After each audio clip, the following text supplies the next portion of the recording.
Report with Sam Seder, where every day's Casual Friday. That means Monday is Casual Monday, Tuesday, Casual Tuesday, Wednesday, Casual Hump Day, Thursday, Casual Thurs, that's what we call it, and Friday, Casual Shabbat. The Majority Report with Sam Seder.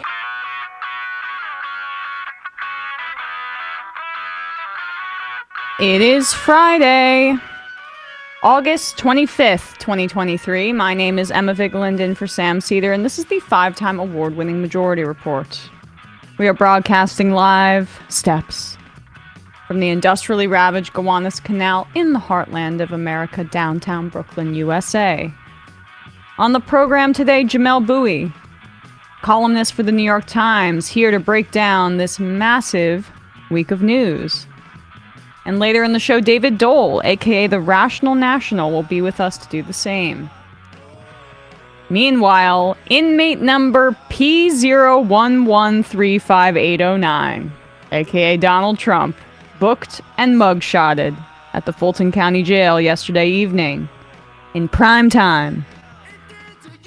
After which he returned to Twitter for the first time since he was banned, right after January 6th, to post said mugshot for fundraising purposes, naturally. Or the website formerly known as Twitter, as all the write-ups have to write. We will not be engaging in such activity. One of the Georgia co-defendants, a Republican state senator, already points the finger at Trump, saying the fake electors met at his direction. That means Republicans must be starting to take this seriously, right? Of course not. Jim Jordan is launching an investigation into Fulton County DA Fani Willis. Meanwhile, Republicans on the Georgia state level are trying to use a newly signed law to oust her from her job. I guess they hate political persecutions. Breaking news, the 150K member strong UAW overwhelmingly votes to authorize a strike. Could happen right after the deadline if they don't have a contract on September 14th. U.S. mortgage rates are at their highest since 2001, at 7.23% due to Fed rate hikes. The SEC approves stricter rules for private equity financial disclosures as they gobble up restaurant chains, Subway, Arby's, and more.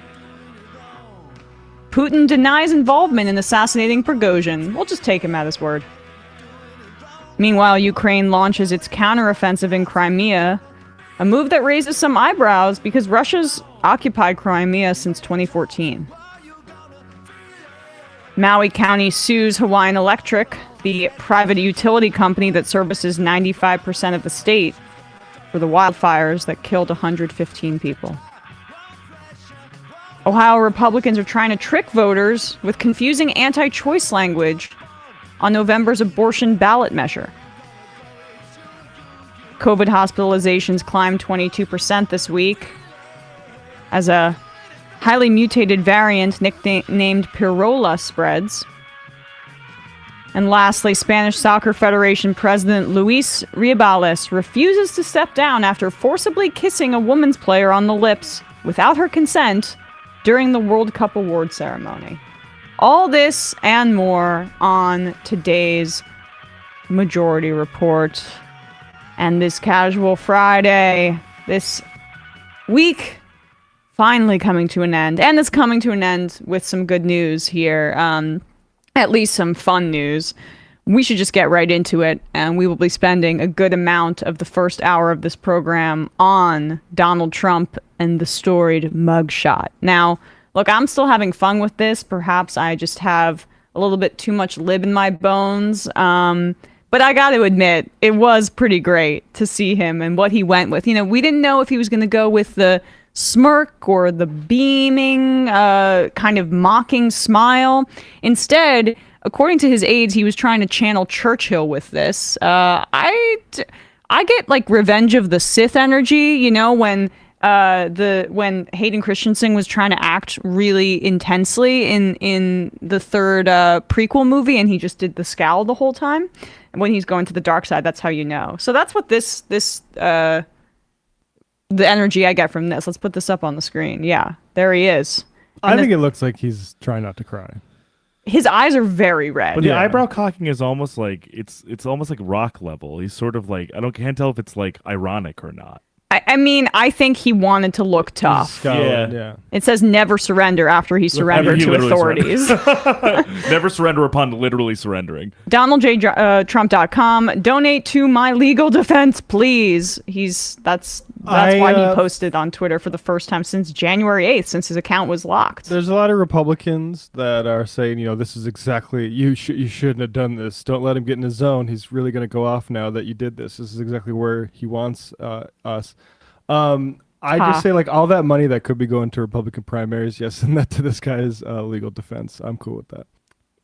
It is a really fascinating moment in American history when someone's existential dread about going to prison is completely intertwined with a political campaign. It seems also like the lawyers and the campaign advisors, it's just one big happy family there, which presents just a bunch of different ethical questions, but let's put that aside for right now. There he is, former president of the United States, Donald Trump, booked on 13 felony charges in Fulton County. That's 13 out of 91 individual charges against him right now in total. 13 in Fulton County, 4 in the federal election case, 40 in the classified documents case, just because of the number of documents, 34 in the New York one for falsifying business records. And what's important here is that no federal pardon works for Trump in this case, because it's a state case. And in Georgia, they have previously stripped the governor of the power to pardon as well. So that also makes it more difficult for Trump because, say, there was some, far-right governor who wanted to do so, they wouldn't have that power.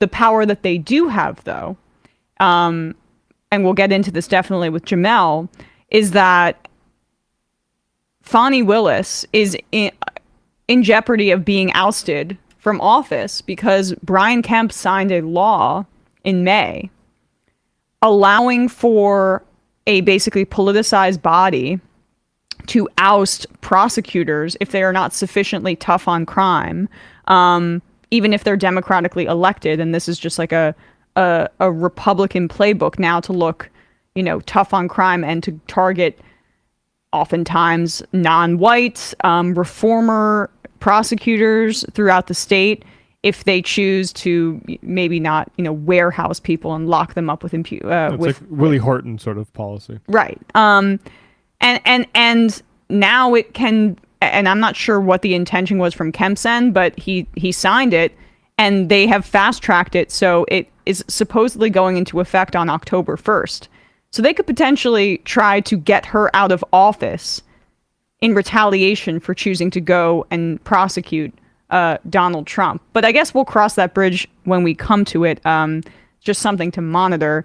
Here is the 91 count charged in total. Donald Trump speaking to reporters after he surrendered to authorities at the Fulton County Jail. And a reminder that apparently he tried to orchestrate this so this would happen basically in prime time for the news cycle. So he still has that that mentality, and this is what he had to say. It's a very sad day for America. This should never happen. If you challenge an election, you should be able to challenge an election. I thought the election was a rigged election, a stolen election, and I should have every right to do that. As you know, you have many people that you've been watching over the years do the same thing, whether it's Hillary Clinton or Stacey Abrams or many others. When you have that great freedom to challenge, you have to be able to, otherwise you could have very dishonest elections. What has taken place here is a travesty of justice. We did nothing wrong. I did nothing wrong. And everybody knows it. I've never had such support. And that goes with the other ones, too. What they're doing is election interference. They're trying to interfere with an election. There's never been anything like it in our country before. This is their way of campaigning. And this is one instance, but you have 3 other instances. It's election interference. So I want to thank you for being here. We did nothing wrong at all, and we have every right, every single right, to challenge an election that we think is dishonest, that we think is very dishonest. So thank you all very much, and I'll see you very soon. Thank you very much. Bye-bye, back to Bedminster. You did challenge the election, and you lost those multiple court challenges. And then you went around that, and with the rest of your co-conspirators, cooked up a scheme that would submit fake electors, aka fake vote totals, to the official count in order to install yourself in power. That is not what Hillary Clinton did when she talked about Russian interference in the election. Even if it was overblown and a way to deflect blame from her loss, that is not the same. That is the actual free speech protection there. She can say whatever the hell she wants. She could have said Russia changed the vote totals and she still would not have been prosecuted because that's the free speech protection. She would have been prosecuted if she chose to go around the process and ask the electors to change the results that they were tabulating and submitting. Yeah. That's the fraud. Go ahead. Sorry. I mean, the difference was also that with regards to the electoral college thing, it's people were trying to change that, not to commit fraud and say oh, there's something fishy about this election, but to say hey, maybe we should go with the popular vote instead of with this convoluted sort of old system. Yes. That's a completely different political project that doesn't involve calling people up and asking them to find votes for you. Right. And then, I mean, with the Stacey Abrams case, there was legitimate, I think, accusations there because the guy she was running against, the current, or Brian Kemp, right, the current governor of Georgia, was in charge of the electoral process at that time in his capacity as, was it Secretary of State or Attorney General? Secretary of State. So, I mean, it just, and Stacey Abrams, once that challenge concluded, went away and looking for votes? Yeah, she did not. She did not do that. She did not call and pressure people as a part of a criminal scheme. And so the free speech argument, that's all they've got, honestly. And it's just silly because even I said this before when we went through the Jack Smith federal indictment, it on the second page goes to great lengths to say Trump had the right to lie. He had the right to say whatever the hell he wanted. He had the right to challenge all of these results in the courts. What he did not have the right to do is to try to, the first prong of that, at least in the federal indictment, is pressure Mike Pence.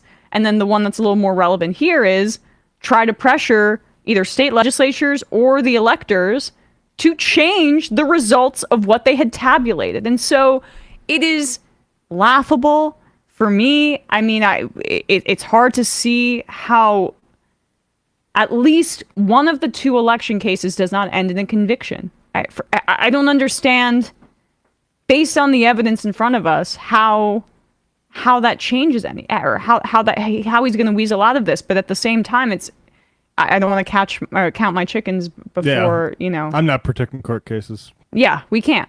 Even one where we have much more of the available facts than we would in, say, like a standard case. I'm not. Yeah, exactly. I don't treat these things as if they are rational processes. Yes. Yeah, sure, you can predict it based on what we know, but we'll see.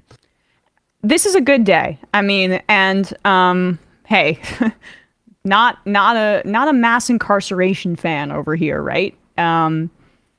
Or a mugshot fan. Or a mugshot fan, because those are used often they ruin people's lives, yes, right? We should completely, if Trump wants to get behind an effort to reform how we use public mugshots to shame people and how it has negative cultural effects, I'm not going to hold my peace. Well, he actually, I think, loves the mugshot. He just used it to. No, I know exactly, but I'm saying people that are acting like this is some sort of. It was bad that he was making, like Ben Shapiro said, it was completely unreasonable that he was made to have a mugshot. He's one of the most photographed people. It's it would be unreasonable if you didn't make him go through the awful process that we make everybody else that we over police in this country go through. Yeah. So, really incredible moment and a good one, just to wrap up my thoughts here, because if we want this to be a functional society, this kind of accountability is necessary and long overdue. We should have prosecuted George W. Bush and Dick Cheney for war crimes. And we had Nancy Pelosi leading the Democratic Party at the time basically saying, let's turn the page. Obama turned the page. And, I mean, we turned the page on Iran-Contra with Reagan. We turned the page by not prosecuting, Ford did by not prosecuting Nixon, and more. We have, unfortunately, in this country, a long history of... I mean, there's lots of strikes with the Democratic presidents we should take a look at. True. Right. Exactly. Obama assassinated a United States citizen.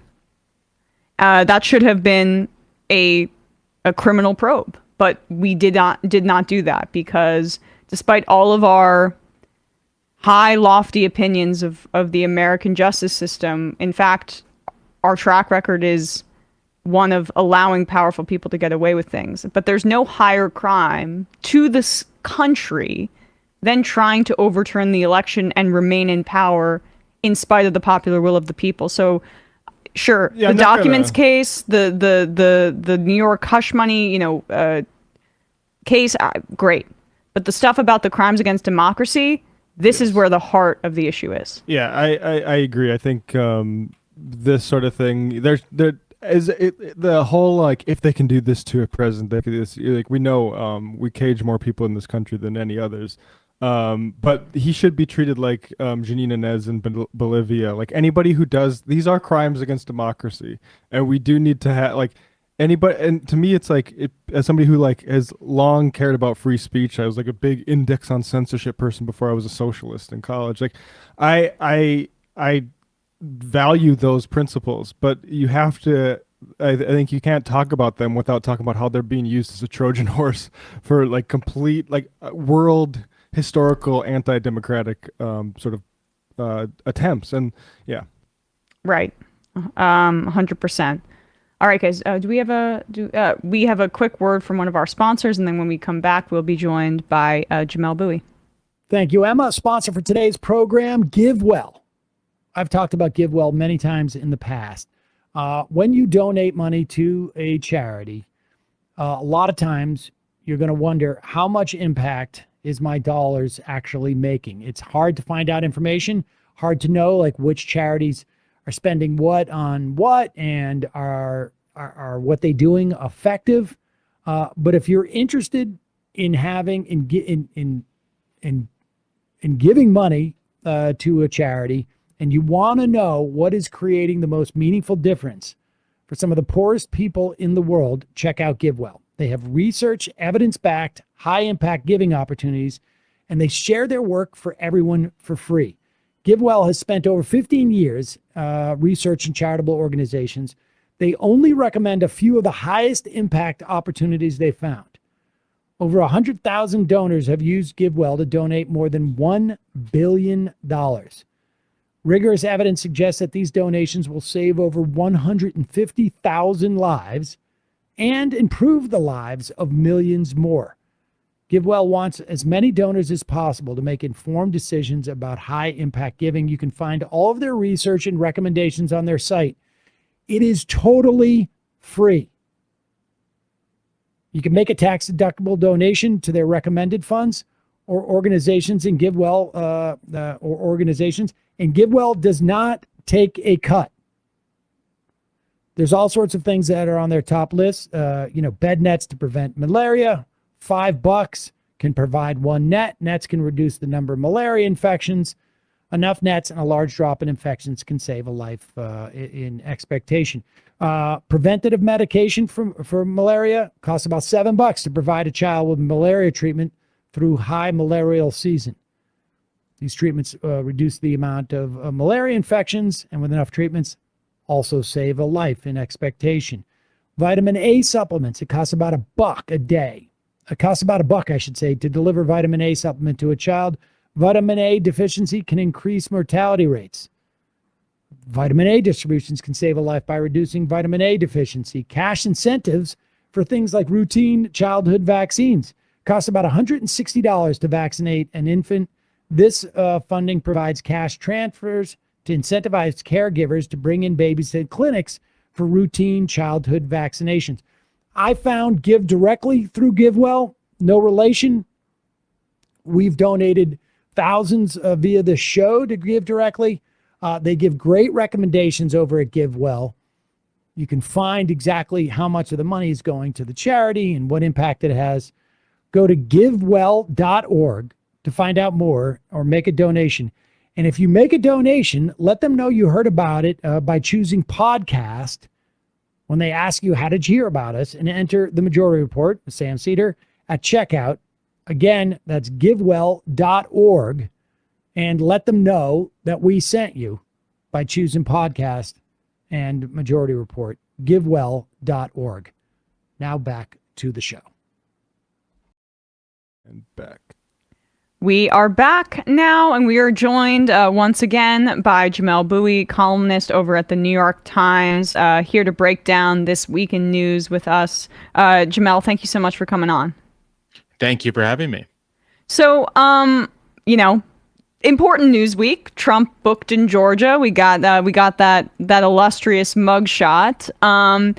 What do you make of the news, or like some of the reporting that he wanted this booking to happen in prime time, and then also paired with his strategic return to Twitter, which is essentially his attempt to fundraise off of this?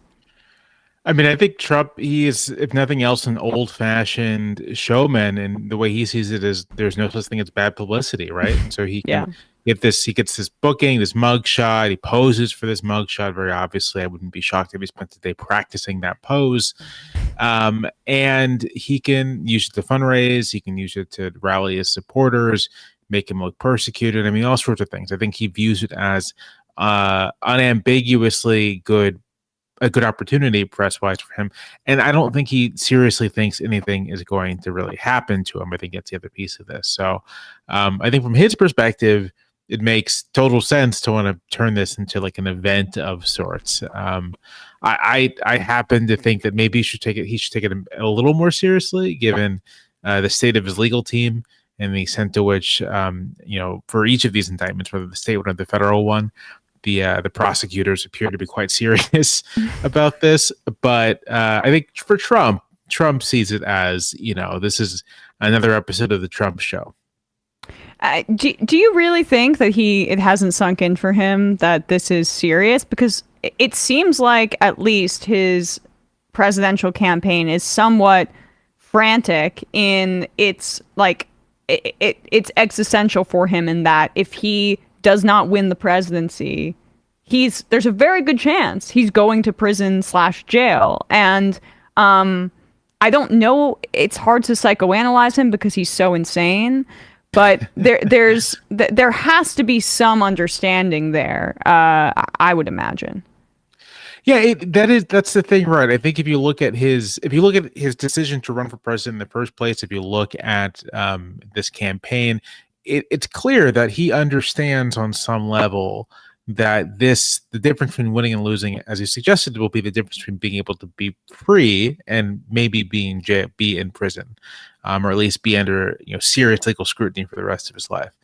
At the same time, I don't think he can release himself from the compulsion to attract attention and get press. And so the booking yesterday, even if he recognizes that in some sense this is all very serious, I don't think he can actually help himself. I think there's no world in which Donald Trump did not try to turn his mugshot into a fundraising opportunity in an attempt to get more press. I just think that he is pathologically unable to resist that temptation and to really perform the seriousness of the charges against him.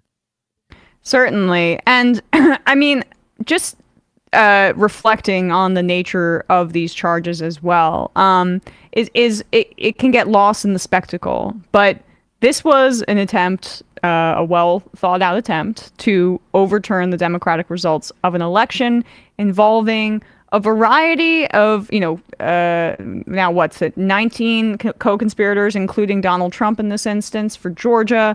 And in the federal indictment, there's 6 co-conspirators plus Trump. And so much of this is about really throwing out votes, specific votes, Democratic votes, and in the cases of what they tried to do in Georgia and some of their plots in places like Michigan, particularly urban centers, people that were more people of color, and also people that were tending to vote Democratic. And I think that context is really important to understanding the bile behind this. Like, and that includes Giuliani saying that poll worker mother and daughter were passing around USB ports like vials of heroin and cocaine. If you could just put it in the larger context of voting rights and who gets to have voting rights and who doesn't have to get voting rights, or doesn't get to have voting rights in this country.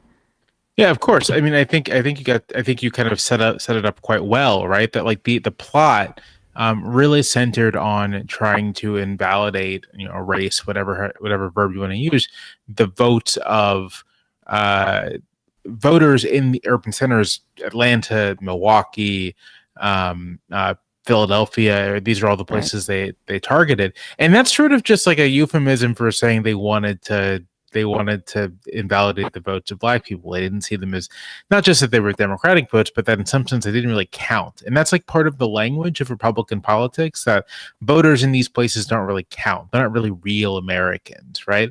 We don't want a popular vote for president because we don't want our elections being determined by people in urban centers. And it's like, well, they're Americans too. They presumably, their votes count the same as everyone else.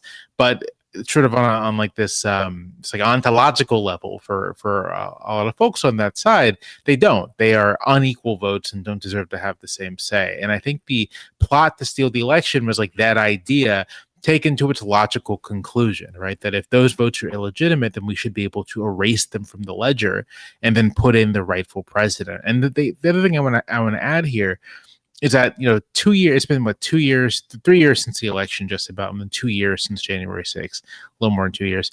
And it's tempting, I think, looking back, to treat this all as kind of a big kind of a little silly, like circus. Oh, well, this, yeah, circus. This really wasn't going to succeed. But you read that federal indictment, and Jeffrey Clark, I believe, suggests to the White House assistant counsel that, like, listen, if there are protests after we do this, we'll just bring in the army and shoot these people. And it's like, that's what was being considered in the White House. That if they were able to successfully invalidate these votes and there would be protests and civil unrest afterwards, they were going to use force against American citizens to sort of like solidify and cement their hold on power. So I think it's worth just saying, right, that like, for as much as this seems like a big circus, these people were actually, no pun intended, deadly serious about what they were trying to do, and were deadly serious about what they intended to do to maintain that grip on power. I mean, that's why you have to call it a coup attempt. I mean, and people, there were a lot of people who like to be contrarians in political discourse, saying, oh, look at these MSNBC liberals calling it a coup. How quaint, how silly, how hysterical.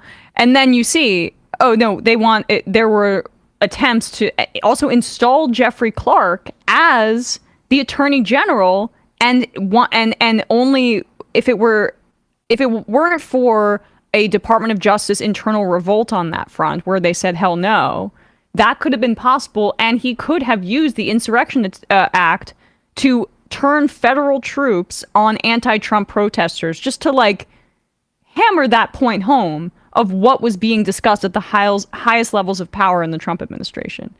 Right, and I think a lot of people have this temptation to kind of dismiss that as talk, but like at the level of presidential politics, at those levels of power, talk isn't simply talk. Talk represents an exercise of power. And so if people in the White House are discussing these sorts of tactics in furtherance of a plot to overturn the results of the election, that is the most serious thing one can imagine in a democracy, in an ostensibly democratic country. It is something that deserves, if not political scrutiny, then certainly some legal scrutiny, and that's what we're getting now. But I think I myself have even fallen into the habit of kind of talking about this as like, oh, this is a clown show. But it's worth reading that federal indictment. It's worth reading the state indictment and really reminding oneself that this was all very serious. This was all very, very serious. And the difference between a world, or the distance between a world in which it failed, the one we live in, and a world in which we succeeded, isn't that far, right? It amounts to sort of like a relative handful of people making the right choices and decisions at critical points. But those people didn't have to be there. Could have been other people, could have been less scrupulous people, could have been less honest people, and we would have had a very different outcome. And I think that's something to remember. Certainly. And while in the public, they're, I think, using this free speech defense, which really doesn't hold any muster because it wasn't the speech. The federal indictment goes to great lengths to say that the speech is protected. It was the plots, the fraud attempts, the actions that followed. They can't use that in court, I think, to any real degree. What it seems like they're zeroing in on is you can't get a fair trial in D.C. because, right. You can't get a fair trial in Fulton County because, Fannie Willis. And it's kind of boiling underneath the surface. But in May, Brian Kemp signed a law that allows for the removal of prosecutors who aren't sufficiently tough on crime, was, I guess, the motivator that was stated on its face. But it's being fast-tracked to go into effect in October, which means that there's a possibility that the Republican legislature in Georgia could remove Fannie Willis from her position in the midst of this critical moment. And I mean, now that's really a terrifying prospect, at least in terms of the precedent that it sets. I'm not sure it would kill the investigation. I doubt it would, but still. Right. I mean, I think, or the trial, I should say. Yeah. Right. It's very clear that this is dividing Republicans, and there are many Republicans who are so very loyal to Donald Trump. And so I would not be shocked to see the Georgia legislature attempt to do that. I want to quickly comment on this charge that Trump will never be able to get a fair trial. I think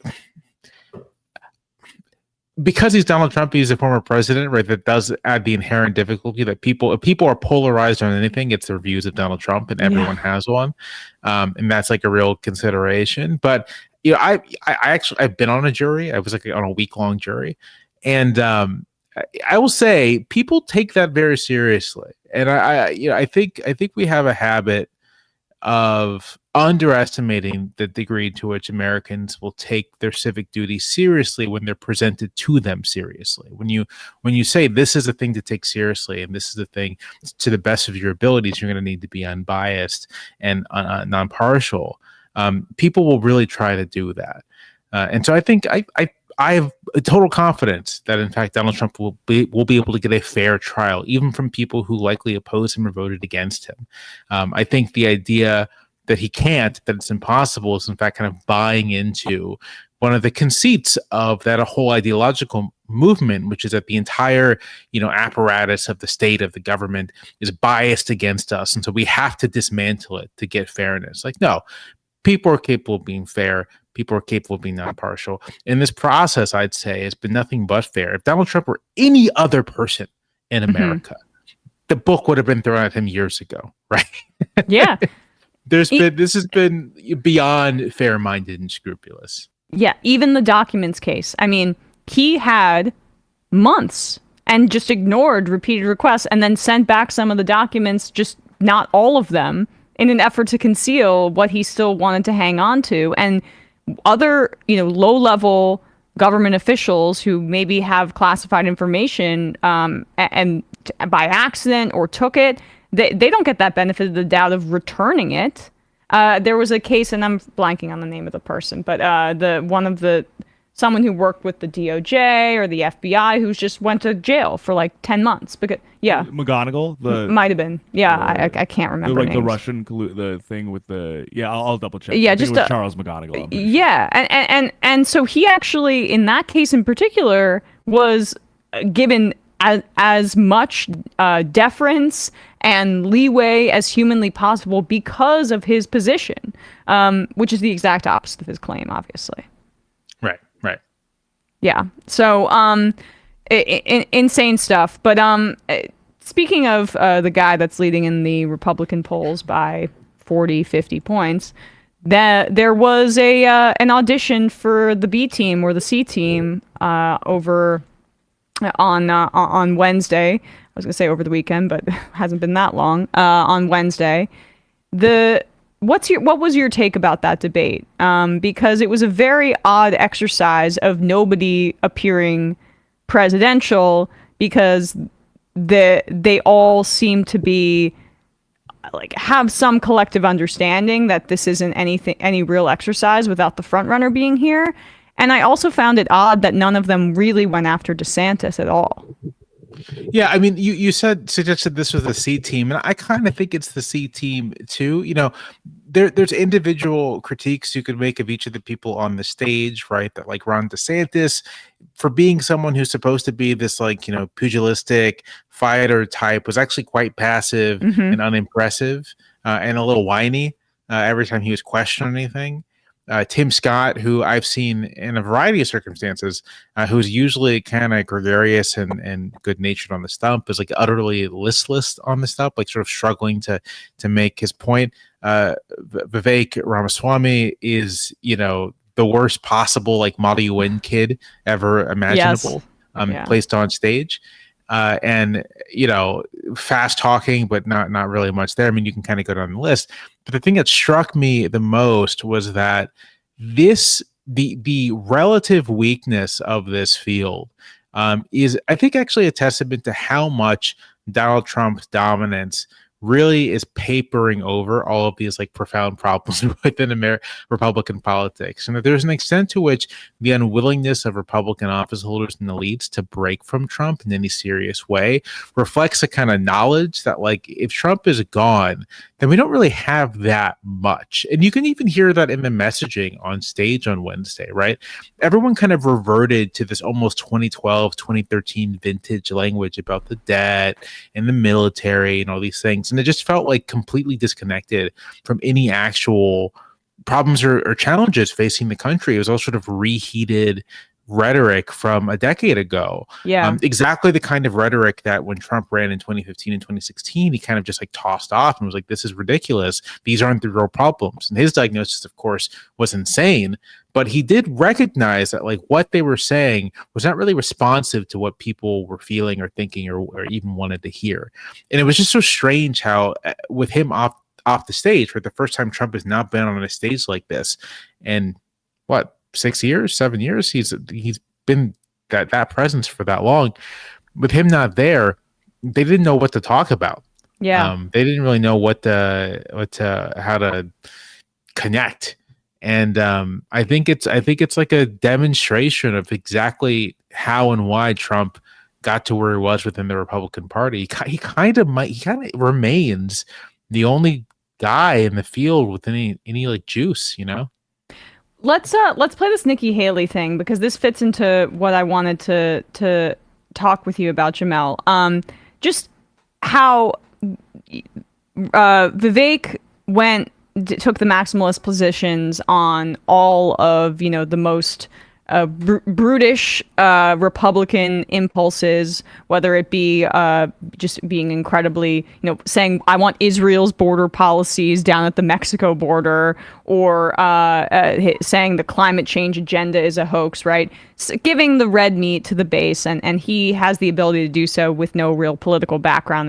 It's all theater for him, and he's auditioning for, I don't know, the cable news show or VP or something like that. But the difference between what you're seeing growing within the base and the establishment Republicans and what their true agenda is really fascinating. You saw a little bit of it in the back and forth between Vivek Ramaswamy and Nikki Haley on Ukraine, with the differences between the more traditional neoconservative, pro-Pentagon kind of military-industrial complex thinking, and this libertarian leaning ideology, I guess.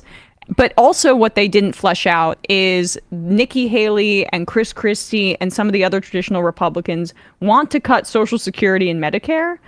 Is this the clip of Nikki Haley on Social Security and Medicare? Let's play this because this is just a reminder. Yeah, this is not the one. It's the other one. This is a reminder of exactly what the Republican Party agenda is when essentially Trump is out of the picture and isn't disciplining them on this issue, because he kind of cut out Republicans' legs in these latest negotiations with Biden out from under them when he said we shouldn't touch Social Security and Medicare. But this is really what they want to do. Well, you've got multiple candidates on that stage that said they wouldn't touch entitlements, including Trump. And any candidate that says they're not going to touch entitlements means that they're basically going to go into office and then leave America bankrupt. Social Security is going to go bankrupt in 10 years. Medicare is going to go bankrupt in 8. So the way we deal with it is we don't touch anyone's retirement or anyone who's been promised in, but we go to people like my kids in their 20s when they're coming into the system and we say the rules have changed. We change retirement age to reflect life expectancy. Instead of cost of living increases, we do it based on inflation. We limit the benefits on the wealthy, and we expand Medicare Advantage plans. What's the right age there then, Ambassador? Well, I think we have to do the numbers. We've got to figure out what it is. But what we do know is 65 is way too low, and we need to increase that. We need to do it according to life expectancy. Yeah, as Matt says, life expectancy is going down. And also there are studies that show that the longer you work, the shorter your life expectancy can be, almost as if, having to work until your elder years is not great for your health. And just to fact check her, no, Social Security and Medicare are not going bankrupt. Yet the Social Security Trust Fund is a little bit more in like financial precarity because of Treasury bonds, but that is quite easily fixed by just raising the cap. There are a lot of things that you can do, but this is the austerity agenda of the Republican Party that is as foundational to what they believe in as anything else. That's right. I mean, to the extent that Trump had like any innovation in the 2016 race, it was sort of jettisoning all of that, right? Saying to voters basically like, I know you're here for the anti-immigrant stuff. I know you're here for sort of like the meanness and everything. So I'm going to focus on that. I know you don't want to hear someone talk about taking your Medicare or Social Security. That's very unpopular. So I'm not going to do it. And that worked. And it is fascinating to see that, when he's not on the stage, they just go back to talking about it, kind of unaware that it's politically unpopular. I think in Haley's case, he's trying to present herself as sort of the only serious adult on the stage. Though, as you say, the claim she's making about those programs, if they're going to go bankrupt in some way, just don't really hold up to scrutiny. Like, if Social Security goes bankrupt, a program that more or less is financed by existing workers paying taxes to current beneficiaries. So if that goes bankrupt, what that means is that like society has collapsed, right? Yes.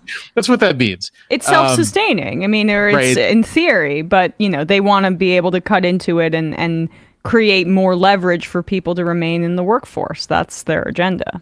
That's right. And to siphon the money into private accounts that, mutual funds and private equity can like skim off of for their own profit. So yeah, that's the agenda. It's very unpopular, and they cannot help but go back to it, which I think gets to this point of kind of just like an intellectual exhaustion among mainstream Republicans that has been papered over really by Trump's dominance of the entire Republican Party. It feels like, I'll say, it feels to some extent that all of this is like very theoretical in terms of talking, because as you said at the top, Trump leads the field by like 40 points, right? Like there's Nikki Haley, I think, is pulling 3 or 4% in the polling. Ron DeSantis, who's supposed to be like Trump's closest competitor, is polling 11, 12%. Like Trump is winning the majority of Republicans, and no one else really even comes remotely close. And so this feels all a little academic. Like at the end of the day, even if he is, faces considerably more legal trouble than he does, there's nothing that says you can't run for president and also be in court. So there's a good chance that he still gets the nomination, and it is the nominee going into next fall. And all of this is a little moot. And I think you're right that on Wednesday, everyone kind of perceived that this was like a very strange exercise in pretending as if the actual unquestioned leader of the Republican Party isn't, part of this discussion. Yeah, and it's so clear that the Republican base, there's no appetite for cutting Social Security and Medicare, no matter how much they want to call it entitlements, no matter how much they want to obscure it. That was always all the hatred of non-white people, of gay people, of trans people, always was a way to get them to a position where they could deliver for their donors, for the people that they serve. It was cynical. Some are true believers, some aren't. I don't know how much it matters. But in the end, the Republican base really just wanted like the hatred part. And that's what Trump delivers to them. And so when the Republican Party or someone like Nikki Haley's trying to move back to like what the watered down Tea Party talking points, I mean, she seems like a dinosaur and completely disconnected from anything that regular Republicans actually want their candidate to sound like. I think that's right. I don't put much stock into Vivek Ramaswamy's chances, but he's like the only one who seems to kind of grasp that the Republican base has kind of moved on from the 2010s and is looking for something bombastic, for something that involves like defining and targeting enemies and promising that you're going to use the government to go after them, which is basically what he did. Climate change activists are enemies. I'm going to go after them. Federal bureaucrats are enemies. I'm going to go after them, and so on and so forth. So I think that's what Republican voters want to hear, and Ramaswamy is delivering it. DeSantis is kind of delivering it, although not particularly well. But any attempt to articulate kind of a updated version of Tea Party Republicanism, circa 2012 Republicanism, kind of the kind of rhetoric that Mitt Romney ran on in that election, or that the other Republican candidates ran on in 2016. I just don't think it's going to land very well with voters or Republican voters who don't want that. And part of the problem is they don't want that. And they want a candidate who's going to deliver it to them. But most voters don't want that. Most voters don't want what Republican voters want.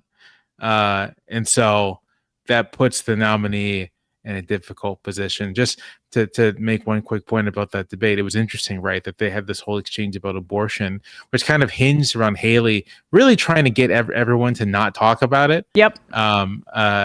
Because she recognizes that, like, listen, this is electoral poison. But everyone had to mansplain it to her, right? They had to mansplain why the federal abortion was needed.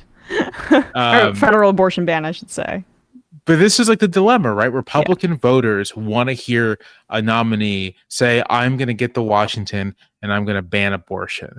And most of the voting electorate hears that and they say, no, thank you. And they will vote the other way. It was interesting. I think it was really only Pence and Asa Hutchinson who said that they would do a federal abortion ban. And the rest of them, say, well, we'll leave it to the states. But honestly, just to say to have another moment of positive feelings about like the general American population on this front, just like them having their taking their civic duty seriously when it comes to being on a jury, they understand now that I think the Republicans are lying about the states' rights thing, because Lindsey Graham did them a favor by proposing that 15-week ban basically quite quickly after Roe was overturned, much to the dismay of Mitch McConnell and others.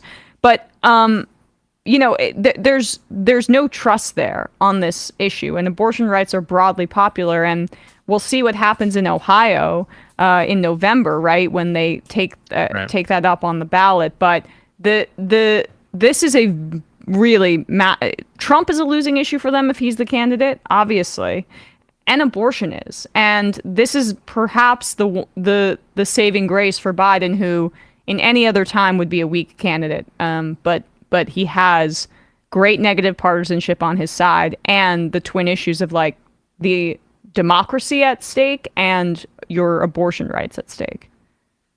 Yeah, I think that's right. I think we'll also want to look to the Virginia state elections in the fall, where the Republican governor, Glenn Youngkin, is really investing a lot in trying to flip the state house and hold the state, or flip the state Senate and hold the state house delegates.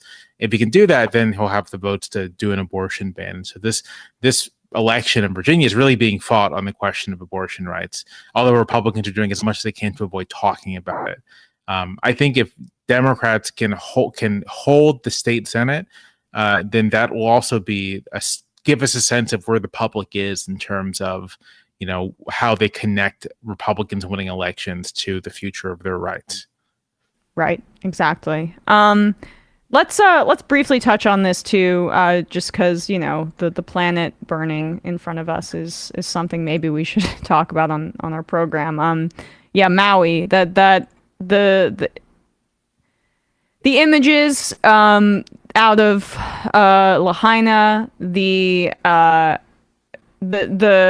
reaction from the right of being unable to deal with it, except in terms of just insane conspiracy theories involving Chinese space lasers, and paired with what we saw on the debate stage, which was really terrifying stuff from every single candidate in response to how we can combat climate change. And as we said earlier, Ramaswamy took the maximalist position of let's burn coal and the climate change agenda is a hoax. But, we're in a very pivotal moment as the planet continues to burn. And it just seems like there still is not the political path forward to handling the scope of this crisis, and we're going to continue to see more of these things. Yeah, we are going to continue to see more of these things. Depending on how implementation works out, the Inflation Reduction Act could go a long way in at least beginning to decarbonize the American economy, beginning to address our carbon emissions. But I think you're right that these kinds of natural disasters, wildfires, flooding, extreme weather events, are going to become more frequent. There's going to be more people are going to die as a result of them. There'll be more, climate refugees internal to the United States. That's going to happen. And it's striking to see how much Republican conservative ideology just has no response to it, has no response to it that is constructive, right? I can imagine, let's say that there is a disaster south of the U.S. border, and it results in sort of like attempts at greater migration to the U.S. Well, they have a solution to that. It's right to lock down the border and start shooting at people. But in terms of like anything proactive to prevent or proactive to deal with the consequences of, there's not really anything there from the Republican Party. And I think that exchange in the debate stage, the extent to which the Republican conversation and conservative conversation around Maui, as you said, is all conspiracies and like criticism of Biden not speaking on the beach, I guess, and not really any kind of taking seriously what climate change means for human habitation, what climate change means for the safety of Americans around the country. None of that. Just a party that's completely does not take this seriously whatsoever. And the fact that this is the number one issue for young Americans, right? This that was is my what next young question. Yeah, are very right. concerned about.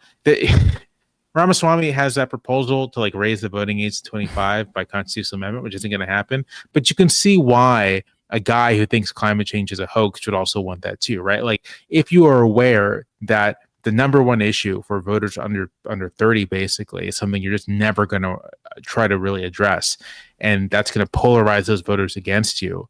Well, what do you do about that? I guess you can try to keep them from voting. But I think, I think the Republican Party, I don't think it's doomed or anything, right? Like that's always, it's silly to predict electoral doom, but it will be interesting to see how it begins to deal with the fact that there are many, many Americans entering the electorate who this is their issue. This is what they care about. This is what they want to see the government do something about.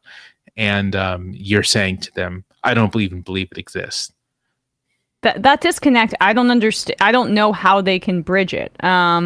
I mean, they're going to need some sort of new industry to capture them for them to serve at some point. Once eventually, hopefully, we phase fossil fuels out. I mean, they don't know where to go. They don't know what money to follow at this moment, is my take.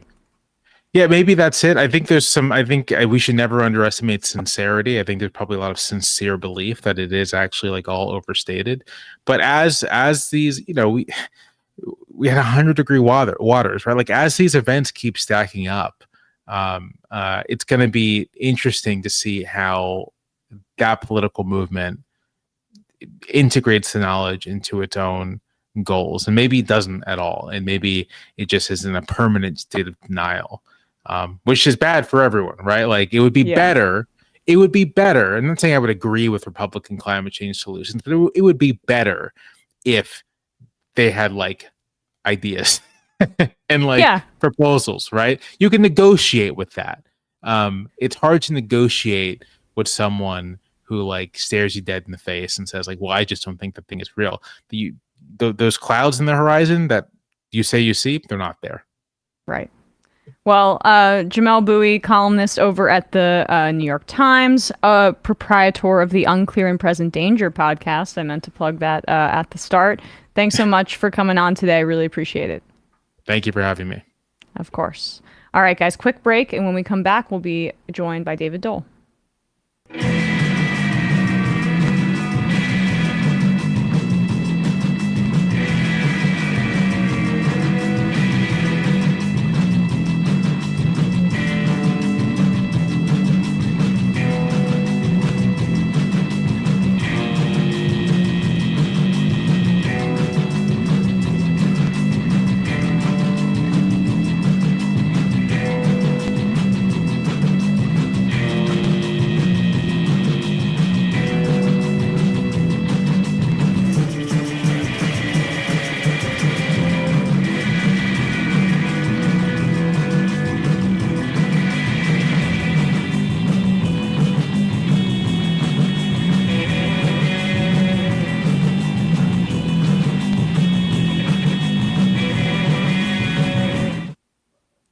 We are back, and we are joined now by David Doel, host of the Rational National. Or are you the Rational National? How do you? I kind of want to change the name. I'm like over it. Yeah, I think it might be too late. I guess I am the Rational National. Yeah, it's too late now. You can't. Once you commit, it's for 6 years. It's too late to change now. But I guess I am the Rational National. I think it's a good name, David. I still remember the very first time I heard it, and I thought you were maybe a right wing sort of a centrist contrarian podcast. Oh man, if we want to go back to 2017 when I called in to the show to defend Jimmy Dore, let's not go back there. Was that a thing? It was this brief time right before it was very clear what Jimmy was doing. The point that I was trying to make back then, it wasn't necessarily to defend Jimmy. Let's start with your most embarrassing take right off the bat. Yes, Here we go. I think it's important to clear the air. Now that I'm back on, years later. It was actually the funny thing. It was the first week that Jamie had started on the show, and I think it was the first time she saw Sam yell at a caller, and that was me. Oh yes, yeah, and it's because I mean, look, we were all working through because I think we all agree that the Democrats are not satisfactory. Yes, yes, just, different ways to approach that. But I remember being like, because there was all of the like new atheist sort of stuff. But I think. Look, I have left reckoning that's very like left coded, beats people over the head with it. I think it's good to have things that aren't just automatically seen as like that's true leftist podcasts. Because people might click on it and think like, I love some rationality and nationalities. Yep. The point I was trying to make back then, though, that I didn't really get across, but was that, and I now know that I'm wrong, and I'll tell you why. Was that because Jimmy and Sam knew each other, that I thought maybe Sam could try and like behind the scenes push him in the right direction. Since then, I got to know Jimmy a little better and realized you can't do that. No. There's no doing that with Jimmy. He's not a great listener. No, not at all. We'll just put that out there. I also wanted to read this here. Kowalski from Nebraska, one of our favorites, says, "Please let David Doel know that I appreciate him exiting leftist mafia at a reasonable time most nights when his colleagues continue on until the early hours of the morning. It feels like and only seem to be able to read one super chat message every 5 minutes." Yeah, so every single so we do Leftist Mafia at 8:30 p.m. every single Thursday, and it initially started for a couple hours, and then we would end the show. Since then, we started doing super chats, and now that we can connect all of our accounts to the live stream, we're all getting super chats. There have been some days that have gone 5 hours, and we're talking like well into past midnight.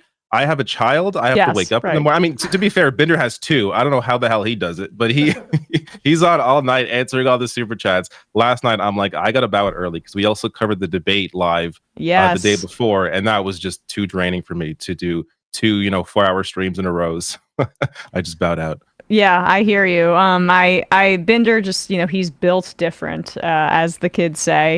I don't know how he does it. He enjoys this stuff so much. That debate was, well, first, before we get into the debate, Trump mugshot, how do you rank it? I mean, in terms of if you were Tyra Banks and judging him on America's Next Top Model, it's a little menacing. It's not so much of a smize as she would encourage people to do. That's Smiling with Your Eyes for people who never watched that show, and still have more brain cells than I do. But it was still for me satisfying to see the mugshot. I'll be real. My first reaction was I was surprised how close it was to the fake one, because the fake one had been circulating for the hour before. Yes, and then the real one came out, and it's that, but he just looks a little thinner. It's just a serious looking face. Binder made the point last night, and I agree with him that Trump should have smiled. If he wanted to really make this a thing and sell even more T-shirts to fund his defense. That he should have smiled, done something, I don't know, weird, but it's just a very basic. I think it's going to be quickly forgotten. I like a lot of the photoshops that have been done afterwards. I saw one with all of his co-conspirators. They're all dressed up as Batman villains, so that was my favorite. Just the one where Trump has a mustache. So I'm enjoying that more than the actual mugshot. That said, though, it's just good to see this guy with a mugshot. And sometimes I have hope that there's going to be some repercussions and maybe some prison time. Other times I'm like, there's no way. He's too popular. He's too famous. He's not going to have any face any real repercussions. But I like that we're on the path towards potentially that happening. So it's a good move in the right direction. I mean, again, I at least from the federal indictment, it seems so airtight, but we can't make these determinations because there's so many factors that are completely out of the control of everybody involved, and also outside of what is rational here. I mean, it's a swirling stew of a bunch of different factors. But back to the debate, we also covered it as well. The C team. The VP auditions or whatever it is. I mean, let's play this clip here of Trump responding to the debate. I guess Trump and Vivek rhymes with cake Ramaswamy have a bit of a bromance brewing. He can't say Ramaswamy. He's been saying Ramaswamy. I'm not sure if he does that in this clip. Maybe he's figuring it out. But that seems like Vivek's strategy is cozying up to Trump and being the candidate that is not threatening to him in any real meaningful way. But this is what Trump had to say about Ramaswamy's performance after he called into Greg Kelly's show on Newsmax quite late. He was running late, and Greg Kelly had to extend past his traditional hour on Newsmax to accommodate him. But here we go. As far as the stage last night, I thought Vivek, as we say, did very well. So actually, his name is Vivek, like cake. Yep. But I thought he was very good. I especially like where he said I was the greatest president in his lifetime and long beyond. That's pretty good. I said, are you sure he's running against me? But I thought he was very good. Sorry, can I just say, my recollection might be hazy from that night, but I believe what Vivek said was he's the best president of the 21st century, which is not my lifetime. Well, but good enough for me. Yeah, it makes sense. What Vivek is doing is probably good, and for his career, right? He apparently was in talks at one point to be a Daily Wire guy, and that fell through. natural next step is running for president. And I guess he's hoping at worst he'll get a very lucrative book deal out of this. Although he's nearly, like, his net worth is nearly $1 billion. He had a biotech company that was pump and dumped failed, turned out medical procedures. Yeah. Yeah. But I mean, what is your reaction, I guess, to the way that Vivek Ramaswamy is running his campaign and how clearly it is seemed designed to appeal to Trump and MAGA world? Yeah, I mean, I agree with you. I think this is clearly a move, a career move more than anything. You could look at someone even like Andrew Yang when it comes to the Democratic Party. Who the hell knew who that was until he ran for president? So it's more of like he's using this as a jumping off point for whatever the hell else he wants to do in the future. Maybe he's thinking, I could move for a VP spot. I'm not sure if he even really wants that. I think he more just wants the attention. He wants to sell books.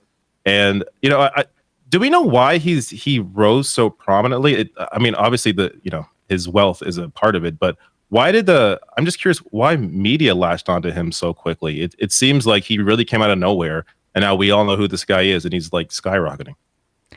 It seems very much, and I have no idea. I'm sure there's going to be more investigation into it, but like anti-woke books. And yeah, stuff like that. And also he's very well financially connected with hedge funders and other kind of libertarian Wall Street freaks. We saw them propel, JD Vance to the Senate. It's maybe a different crew, but similar waters that they're swimming in, like backing guys like Blake Masters too. There's this whole crop of faux populist libertarian rich guys that have a lot of deep pockets at their disposal trying to win political office. That's my take. Yeah. From the outside. But curious maybe if we could just take a quick pivot here. David, you are Canadian. I know it's coming. This is important context. Yes. As a Canadian, do you disavow Jordan Peterson? 100% Okay. Well, good. We can keep As you. do I think most Canadians do. I have to say, though that voice he has, I think all Canadians are able to do the Jordan Peterson impression. It's something innate within all of us. So he has really taken it on as his personality. But it's something that we all have the ability to perform. Yeah, I mean, I think a lot of Canadians are rejecting him, including the courts and the courts ethics bodies and the ethics bodies for psychologists within Canada, because maybe you shouldn't be able to use your massive platform to call Elliot Page's doctors criminal butchers, among other insane claims. God help anybody that was a patient in his practice. But Matt, you did the deep dive to here. me, this is the big sort of disciplinary breakthrough that happened yesterday. The mugshot's one thing, but Jordan Peterson now, when you talk about him, you can officially call him formally a professional disgrace. Because he appealed a ethics sort of ruling by the I think the Society of Ontario. What is it? The Association of Academic Psychologists, right? In college psychologists in Canada. And they're upset because, among other things, and you can see how he characterizes it, but I'll characterize it beforehand. Saying things like Elliot Page's doctors are criminals, or calling somebody a prick, P-R-I-K. David, do Canadians spell prick P-R-I-K, or is that just a Jordan Peterson thing? So I saw that misspelling, and I got to be honest, I don't know. I don't think I've ever written down the word prick, so I'm not even sure exactly how we're supposed to spell it. And he also was very glib about suicide, like saying, I think there's an overpopulation problem, then go kill yourself, basically. And it's like, look, I'm not a fan probably shouldn't do that as a psychologist. Yes, when you have also make fun of someone's weight, like the whole picture that he's like not beautiful, like that. When there's like eating disorders are an issue, like you can't be a psychologist and be talking about something affirming. Fat. Sorry, like what does they say? Sorry, not attractive. Or sorry, not beautiful. And no amount of authoritarian tolerance. We'll put that up in a second. But just I want to, because he acts like they're not letting him like complain about the local like alderman, and what it is like, hey, you're one of us, and you put it in your bio that you're a clinical psychologist. Can you please not call like practicing clinicians criminals and talk about suicide like that? But anyway, so he appealed that ruling to a court, and the court, well, it came back to us yesterday. Debate tonight. That's fun. I'm perplexed, I would say, about the situation in Canada. I've been thinking about it this morning. As you know, the court that we appealed the College of Psychologists' decision to decided that the college it's within the college's purview to stop me from having any political opinions, as far as I can tell. Pause it one second. So, Jordan, it's not just that you think like capitalism like takes people out of poverty. They're not saying, Jordan, please don't say that. They're saying, don't call like gender affirming care doctors criminals with your giant platform. Yes. And I just want to say, is he talking to his daughter here? Yes. Mm-hmm. Okay. And he's wearing a zoot dad suit. Was being professionally disgraced, and the very first thing it is like, oh, let's get in front of millions of people, and you sort of explain it in a way that really doesn't sort of address the actual complaint, Jordan. Yep. Stop me from having any political opinions, as far as I can tell. The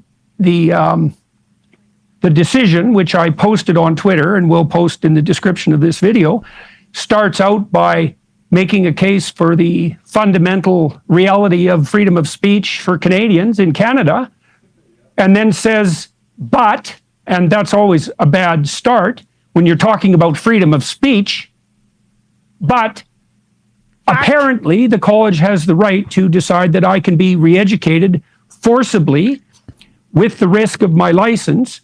Now, pause. I don't know if they're going to be doing the milking tables that he's so afraid of, but I will just read from the from the first paragraph of this section. Reasons for the decision overview. When individuals join a regulated profession, they do not lose their charter right to freedom of expression. At the same time, however, they take on obligations and must abide by the rules of their regulatory body that may limit their freedom of expression. This case raises the clash between a regulated clinical psychologist's right to speak in a certain manner and the regulator's power to require the member to moderate that speech. And they go through it like he had plenty of opportunities to say like, hey, don't call that person a criminal or a prick or like.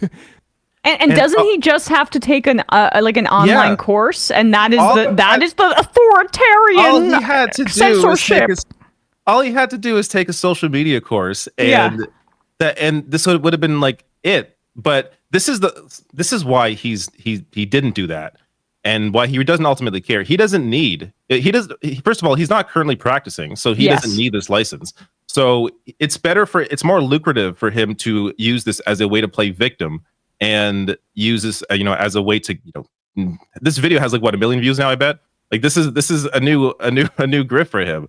Well, 100%. I'm so pro free speech they kicked me out of being a clinical psychologist. It's all a bunch of bullshit. Yeah. Also, it's worth mentioning. Go ahead. Back in 2018, he also received a misconduct complaint while he was practicing, and at that point, he did agree to improve what he had been criticized of. So the only thing that's changed now is that he has a Daily Wire contract, and he doesn't need to be a practicing psychologist. So that's why he's using this as a way to just grift. It's a little, exactly. It's a little bit of a burden on him now. But I gotta say, like, I do think this is short-term thinking. I think like a quarterly profits thinking, because like Jordan, when Joe Rogan has him on, he's like, this guy is a clinical psychologist. That is like part of the biography. I don't know if you're just a podcaster now, but they bump up against the actual practical realities of what they do, right? In the sense that like, you can only do this for so long. It's the same thing with Dave Rubin being a classical liberal. Once you get to a natural endpoint, you have to abandon it. And the cash cow goes away at that point because you're branding as this intellectual that's going to say what you want to, what the left doesn't want to hear. That goes away when people realize actually you're a lunatic and you don't even have a license anymore. Yeah, and it's not just the left. It's like professional ethics bodies, which are very not like, they're not actually concerned that you like have these absolutely abhorrent retrograde views on like trans affirming care. They just don't want you to advertise it publicly. Yes. Yeah. Like that's why it's not like re-education. It's like social media training. Yeah, they're afraid of him undermining the way that the college looks, like the undermining the regulatory body that oversees it. For him to and he knows all this stuff. He's just playing stupid. Like this is the guy is completely like his tweets. Sometimes like I'll hear of a tweet he did and I go to and it's like that day I go to find it and I have to keep scrolling and scrolling. He's tweeting like every 5 minutes. I don't know what the hell's going on with and it. they're all haikus. Like they all have this weird, Or there's like a Joker picture. Like there's a lot of Joker pictures now. Apparently, it's also. So that's what he's leaning into with the outfit. I mean, no. The outfit is a suit version of his logo. And it has notice it's autographed as well. Yeah, his own autograph is on it. I now see that. I now see it all coming together. It is not aesthetically I thought he was pleasing. sponsored by like Reese's Pieces or something like that. Not attractive suit. Sorry. But let's continue a little bit more. It's really good. Because I made political statements that the members of the college don't agree with, and those opinions involve two criticisms of Justin Trudeau, one criticism of his chief of staff, one criticism of an Ottawa city councillor, and then my objection on Joe Rogan to the climate apocalyptic fear-mongering that idiot tyrants are foisting on the general population. Now let's go through this a little bit, Bradley. I have a clipped section there, or if you can go pick up the PDF, there's a section numbering the actual complaints about him. And it's not really that, hey, don't criticize like local politicians. It's like, don't call them pricks. Mm-hmm. And like the thing he says with the Joe Rogan thing is kind of interesting to get into. If you can zoom in, yeah, Bradley. That B section there, yeah. Various comments on the podcast Dr. Peterson made on the January 25th, 2022 appearance on the podcast Joe Rogan Experience. Peterson is identified as a clinical psychologist. See, that's a relevant part. They keep saying like he's identifying himself with this, which is why the body has to be like, hey, tone it down, represent us. And spoke about a vindictive client whose complaint about him was a pack of lies. And then speaking about air pollution and child deaths, Dr. Peterson says, quote, "It's just poor children and the world has too many people on it anyways." Now, Jordan Peterson, that I watched that full context, and Jordan Peterson is summarizing what he suggests as the population there's too much people on he says like that's not true. The thing that's quoted that he says there, he actually later says it's not true, but he can't get into that, which is kind of a misquote of him, because this entire thing is not really that he's criticizing climate policy. It's that he is telling people to kill themselves if they believe in overpopulation, which as a clinical psychologist, not something you like can do. I'm sorry. Like, even if I agree that like, I don't like overpopulation stuff. I think it's like Malthusian, whatever, right? Like I personally as a podcaster wouldn't say, hey, go kill yourself for that. Yeah. And I am not, I'm not like a clinical psychologist. Yeah. Yeah, well, we have like a responsibility when you have a platform and how to use that platform. Like he'll claim that he's being targeted because he's Jordan Peterson and saying these things. The reality is the reason why this is a problem is because of the platform that he has.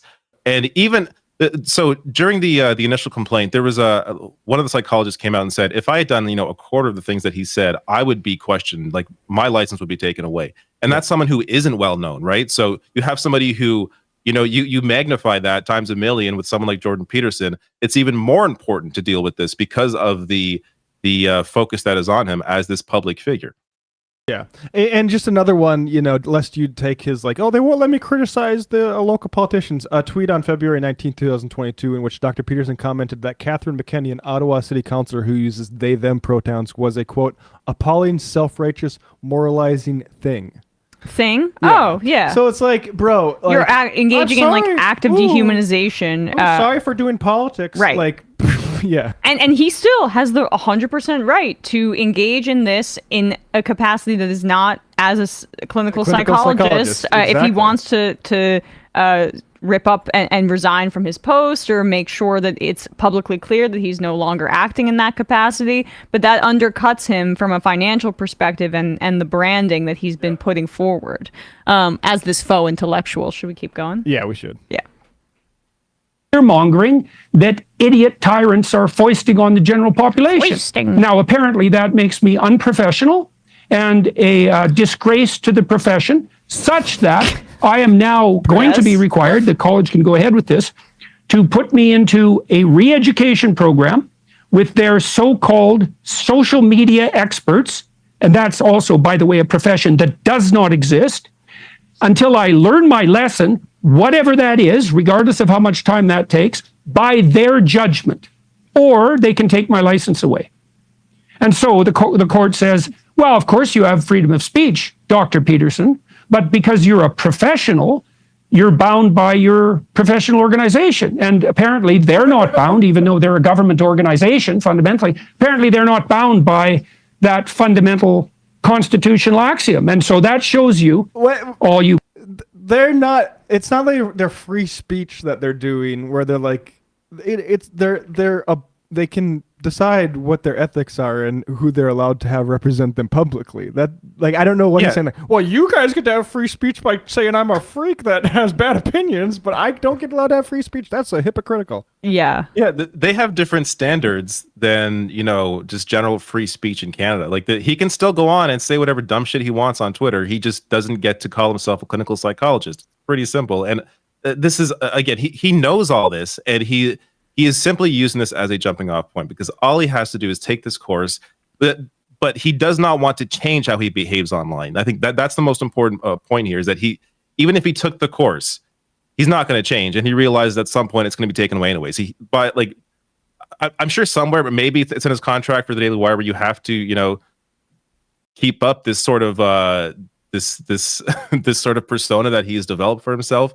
And Twitter is a main part of that. So he has to tweet this dumb shit all the goddamn time. Otherwise, he's not fulfilling whatever contract he has. And this is kind of like full circle for him, because he came onto the scene with that sort of like freak out that's saying, I'm going to be gulagged unless I, bow down to the trans gods. And it turned out that didn't happen. He's been free ever since then. Yep. And the only issue he's had is with professional ethics organizations and not like the police. And everything's a re-education for him. I mean, the amount of victimization that he ascribes to like his very existence is just hilarious to me. I would love, when I started here, I had to take like the New York State sexual harassment training, and oh my God, that was a half hour to 45 minutes out of my life. I was put into a re-education camp where I had to take little quiz questions on the internet to say that I wouldn't, comment on the physical physique of my coworker. That's a re-education camp, according to him. He's so flimsy and weak, he could blow away like a leaf in the wind. That's just how fragile that dude's ego is. Is there more? Of course. Good. To Canadians who are listening, and everyone outside of the country who might be the least bit interested in Canada, that shows you exactly what our bloody Constitution is worth. And if Canadians are so daft that they don't think that that's a problem, well, they're going to figure it out over the next 15 years, because it's a long time. There's absolutely no excuse for this. So that's what I'm thinking. Now, there's part of me that's thinking, well, look, Peterson, the College of Psychologists is after you. You've taken it to court. Now the judges have decided that you're wrong. Maybe you're wrong. And I think, well, I expressed political sentiment and I'm actually informed. And so for the life of me, I can't see how I'm wrong.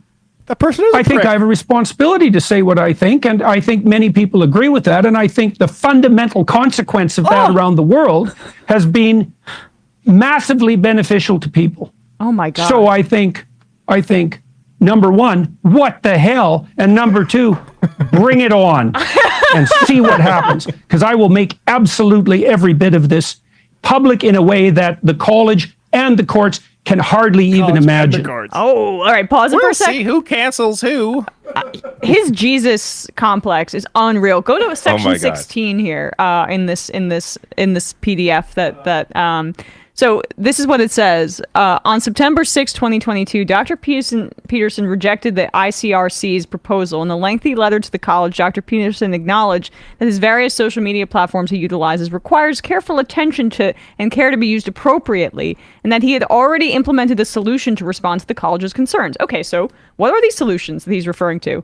Which included modification of the tone of my approach. Dr. Peterson said that he had surrounded himself with people to help him monitor his public communications and provide him with continual feedback as to the appropriateness of tone and content of what I am purveying. These people included, Dr. Peterson said, his expert editorial teams at Penguin Random House, which publishes his books, members of his immediate family who work professionally with me, so his daughter. Who he can't be honest with about actually the complaints. He can't be like, oh yeah, they're mad I called that guy a prick and called that one counselor a thing and said Elliot Page's doctors were criminals. And a very wide network of expert thinkers from the world of theology, psychology, politics, and business. Ben Shapiro. And people have also like interpreted this as him saying it's his Twitter followers. And then this is his exact quote. I would say then in my defense that I have already undertaken the remediation of my actions in a manner very much akin to what has been suggested by the ICRC and have done so in an exceptionally thorough and equally exceptionally public and transparent manner, and would like to therefore submit to the ICRC that I have already and plan to continue to atone for what are no doubt my multiplicity of sins in relation to my interaction with the public audience that I have a privilege to serve. So like, I'm not sure what remediation he's referring to there, except for him saying that he like has spoken to his publisher, his daughter, and has engaged in Twitter discourse, which counts as remediation within the context of the College of Psychologists of Ontario. It's just, I mean, dude, just give it up already. Yeah, and it's funny, like he's never really wanted to like he like Elon let him back in despite the Elliot Page thing. But IRC concerns, this is from section 71. The IRC's concerns with Dr. Peterson addressing Elliot Page as quote her and by their prior name, as well as calling a city councilor a thing and a doctor a criminal. Like, bro, be honest with your daughter, bro. How can you come here and say they won't even let me, criticize the local levies that they're like.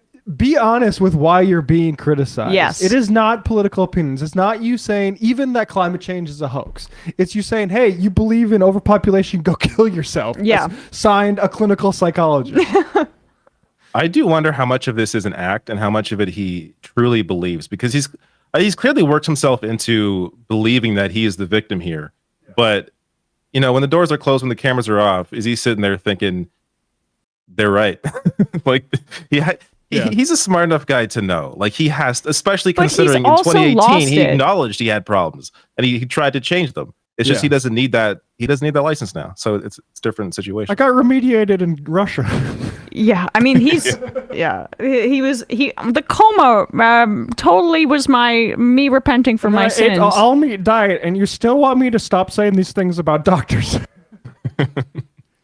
No amount of self-flagellation will be enough for you authoritarian freaks. I'm also wondering if this is an avenue for him to like hang out with his daughter. Well, that whole thing is just She says, "Hi, Dad. Good to see you," and he's like, "Hi, Mick. What's up?" Actually, we can continue. I think there's a little bit more awkwardness maybe on that front. Because she's like, "Oh yeah, so you're doing okay then." You don't talk off camera. So away we go. So that's how I'm doing. That's how you're doing. Okay, but good. Yeah, but good. I mean, I didn't look. The court decision was worse than I thought it would be. I was already pessimistic. I figured the court would take the coward's way out and basically upbraid the college for procedural inadequacy, because one of the things the college procedural inadequacy, and it turns out the court is like, actually this procedure was adequate and you need to slow your fucking roll or be done being a clinical psychologist. Yeah, it's very, very reasonable. Well, so now just everybody, just a style guide update. Whenever you talk about Jordan Peterson, you can say disgraced clinical or former now disgraced clinical psychologist Jordan Peterson. That's fun. Definitely. All right, David. Well, we'll let you go now, but anything you want to plug? I mean, we talked a bit about your channel over there, The Rational National. Everyone should check that out. You do great work. Leftist Mafia. Anything else? No, that's it. Just therationalnational.com, and that will take you to the YouTube page or therationalnational.com/join. That's the Patreon page. And yeah, every Thursday at 8:30 p.m. Eastern, we do the Leftist Mafia podcast live. Awesome. All right. Well, really appreciate you coming on. Always good to chat with you. Talk to you soon. Thanks. All right. See ya. With that, we're going to wrap up the free part of this program and head into the fun half. Not sure if we'll take calls today because we just have an hour and it's always hard on Fridays. I was tired. Yeah. Yeah, we're tired. I don't know if that is coming across. Although actually I have a lot of energy thinking about Jordan Peterson. It is. I'm fine. Yeah, a really good day. Except like my entire life's crumbling around me. First of all, what the hell? I was expecting them to say, "Actually, you guys are being too woke," but it turns out that they think I'm a unprofessional freak. Yeah. His indignance is just on another level. Maybe next week there's a Daily Wire video of like that crew sitting around in backstage area like they do, reacting to the decision. So maybe I just there is one. There is one. Oh, yeah, I just haven't watched it yet, but we can see how they're learning about. Like, I'm trying to think of like what the comparison would be. Like if Sam was stripped of like his SAG-AFTRA, or something. right. And then be like, actually, like it's just an embarrassment, and it goes back to my broader point, which they like to act like all these culture war things are against the left, and like as a part of the like socialist communist left, I like that. I would love that to be a bigger part of society. But when they're coming for trans people, they are against like basic clinicians and pediatrics and psychiatric organizations. Not that those should be the final arbitrator, but just don't let them sort of bluff about, oh, we're just up against these like blue hairs on Tumblr. Mm-hmm. Exactly. Matt, what's happening on Left Reckoning? Left Reckoning, R.M. Brown is going to be joining David Griscom and I to talk about the Communist Manifesto. Ever heard of it? By a little guy named Karl Marx and his buddy Frederick Engels. We're talking about that. Probably the first section, or maybe the first two sections. So patreon.com/Left Reckoning to get access to that. All right. And on ESPN, we spoke about that Spanish Football Federation sexual assault on camera at the World Cup award ceremony. I mean, it's just like that sentence is insane. We spoke more about the Michael Orr story. We took some calls, gave some preseason reactions, and hopefully on Monday we're going to have a fantasy expert on, which will be very exciting because draft's right around the corner. It's so close I can almost taste it. All right, guys. Gonna head into the fun half, although 502 Drew writes in, Sam misses Donald Trump's mugshot, and now you're gonna pile on by covering this Jordan Peterson clip? Yeah, I mean, snooze you lose, buddy. All right, guys. See you in the fun half. You are in for it. All right, folks. 646-257-3920. See you in the fun half. Are you ready?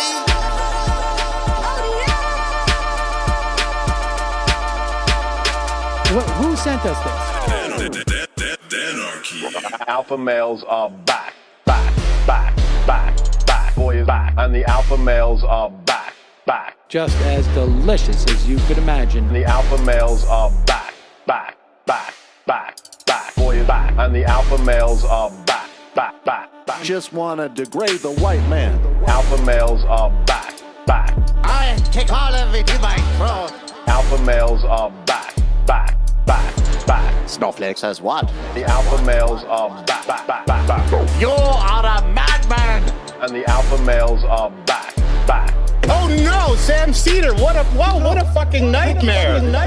Bring back DJ Dinner. Yeah, or a couple of them. Just put them in rotation. DJ Dinner. Well, the problem with those is they're like 45 seconds long, so I don't know if they're enough of a break. That's fucking nonsense. You see white people doing drugs that look worse than normal white people, and all white people look disgusting. And the alpha males, psych, fuck them. Snowflake says what? Snowflake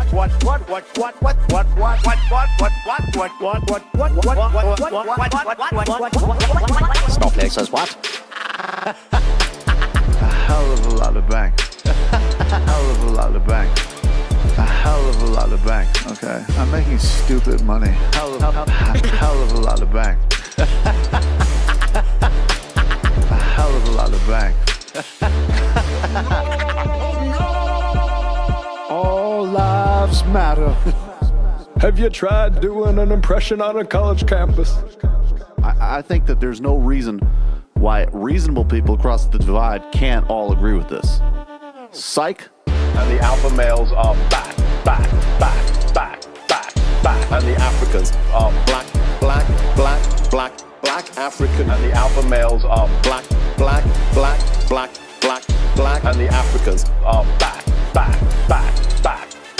When you see Donald Trump out there, doesn't a little part of you think that America deserves to be taken over by jihadists? Keeping it 100. Can't knock the hustle. Come on, fuck 'em. Things I do for the bigger game plan. By the way, it's my birthday. Happy birthday to me, Jew boy. I have a thought experiment for you. And the alpha males are back. Africans are black. Alpha males are black. Africans are back. Come on. Come on. Someone needs to pay the price for blasphemy around here. I am a total pussy.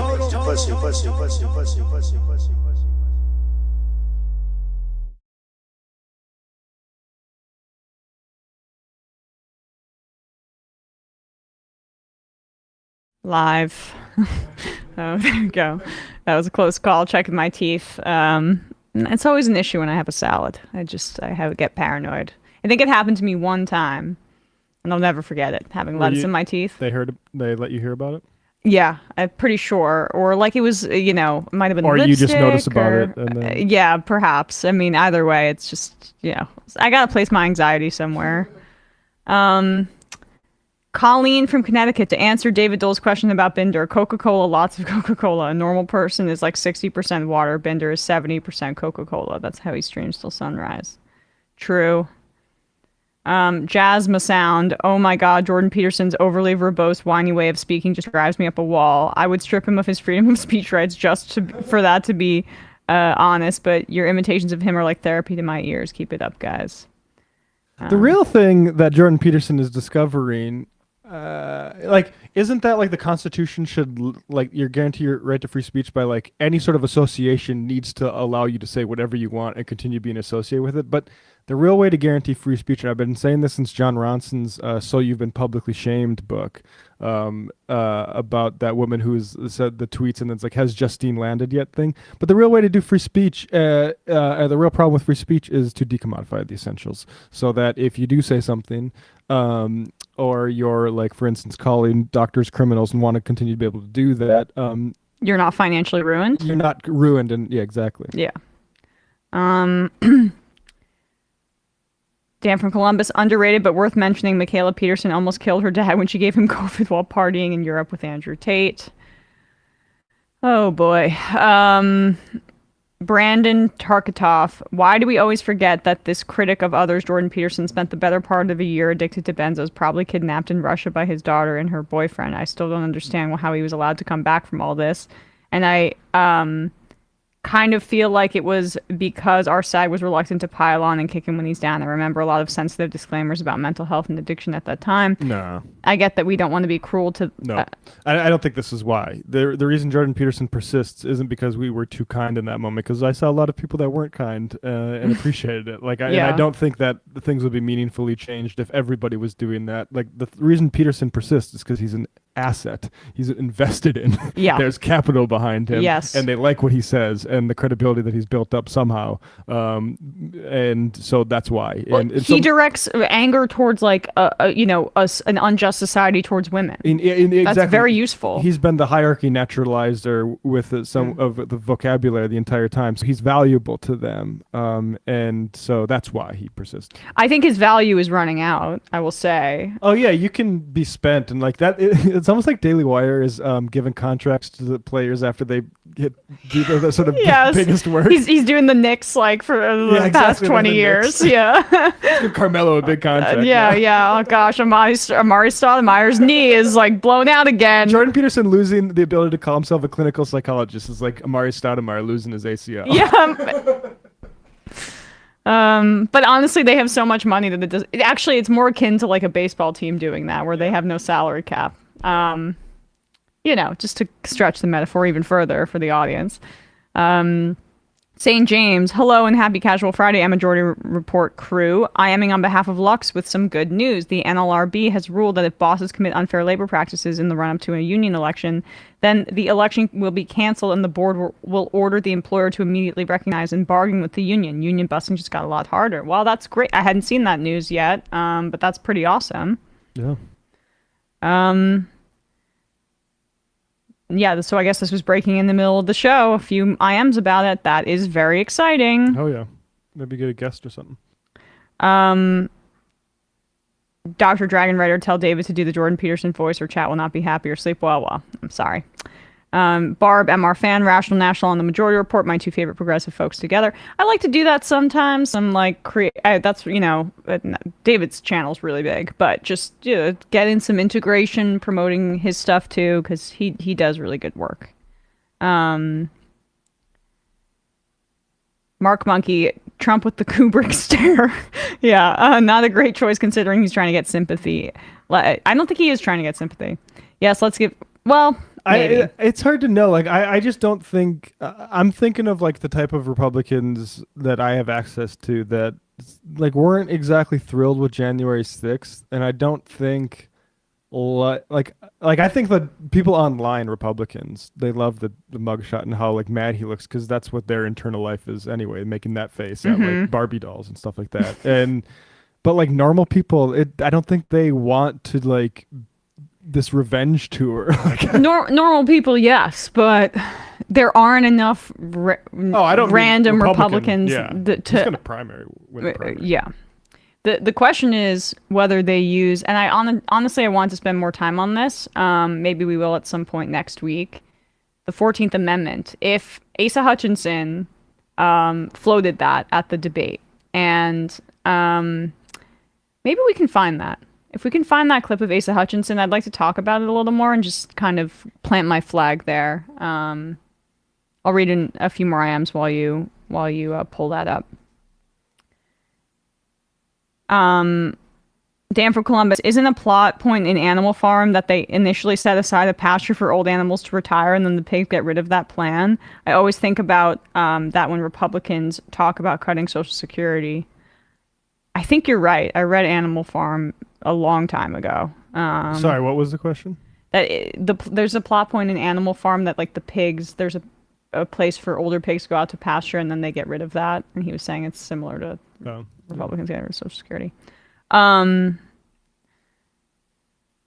Northern Dipper, Jorp is still a member of the college.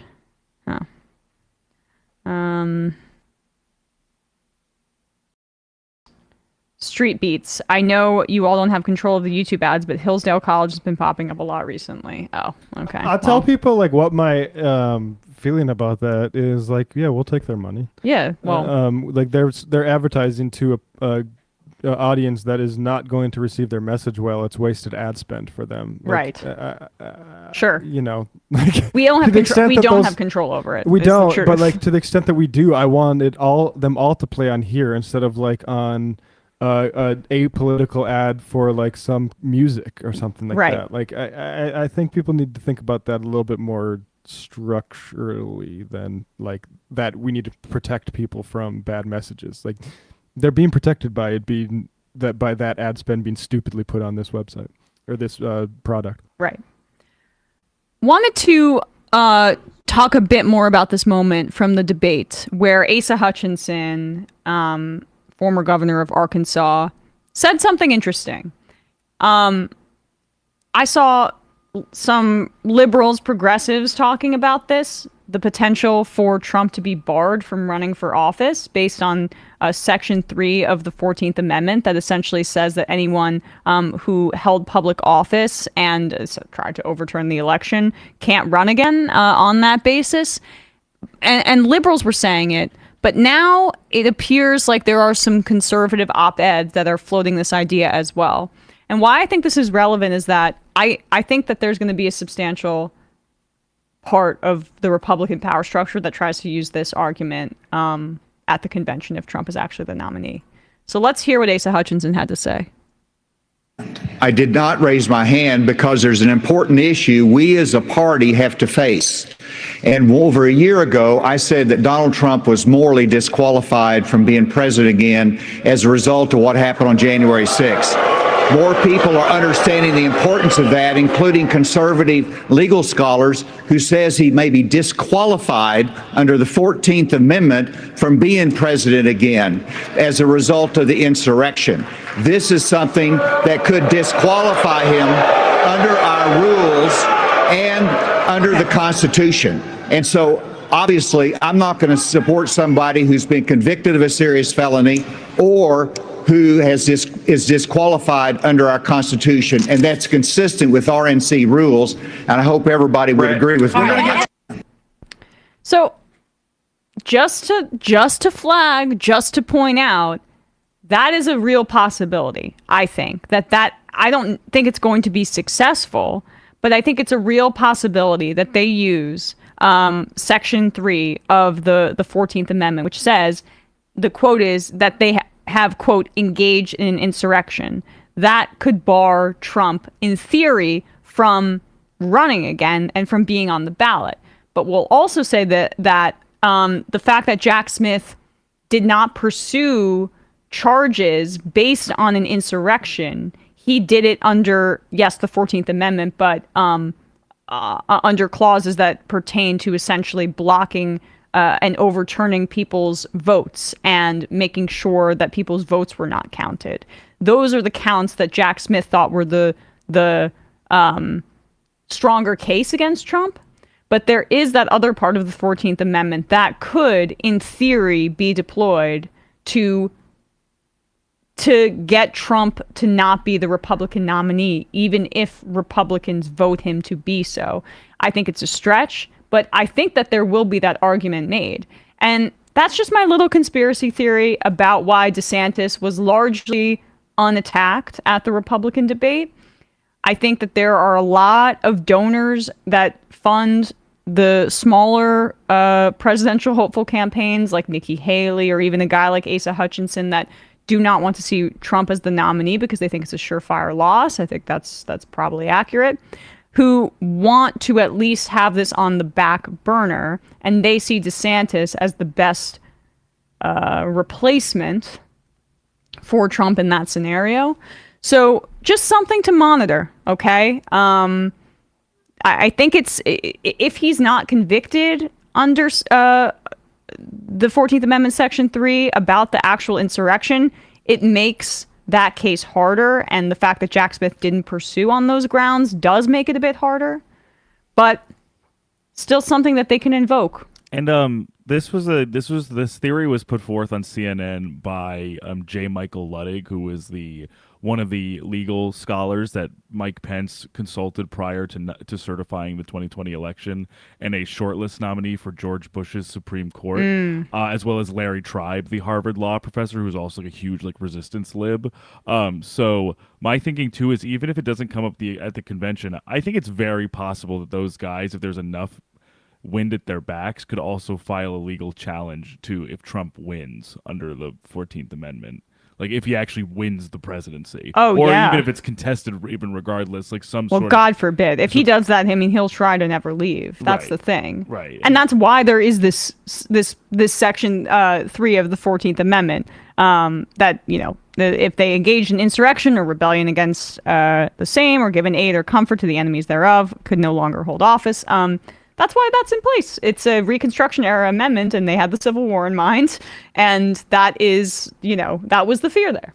And I agree with you about the DeSantis front in that I think some people maybe were like, oh, he's going to get a lot of criticism. We're going to see how much like flack or heat he can take and see how capable it is. Honestly, I think right at this point, given how the actual campaign is going outside of the Trump stuff for DeSantis, he really has to be riding the hope the guy dies, goes to jail, or gets challenged in the Supreme Court under the Constitution campaign efforts. And I think a lot of them are doing that, but DeSantis definitely is like, Trump's political career hinges upon winning the presidency to stay out of jail. DeSantis's political career hinges upon Trump going to jail or dying. Yep, exactly.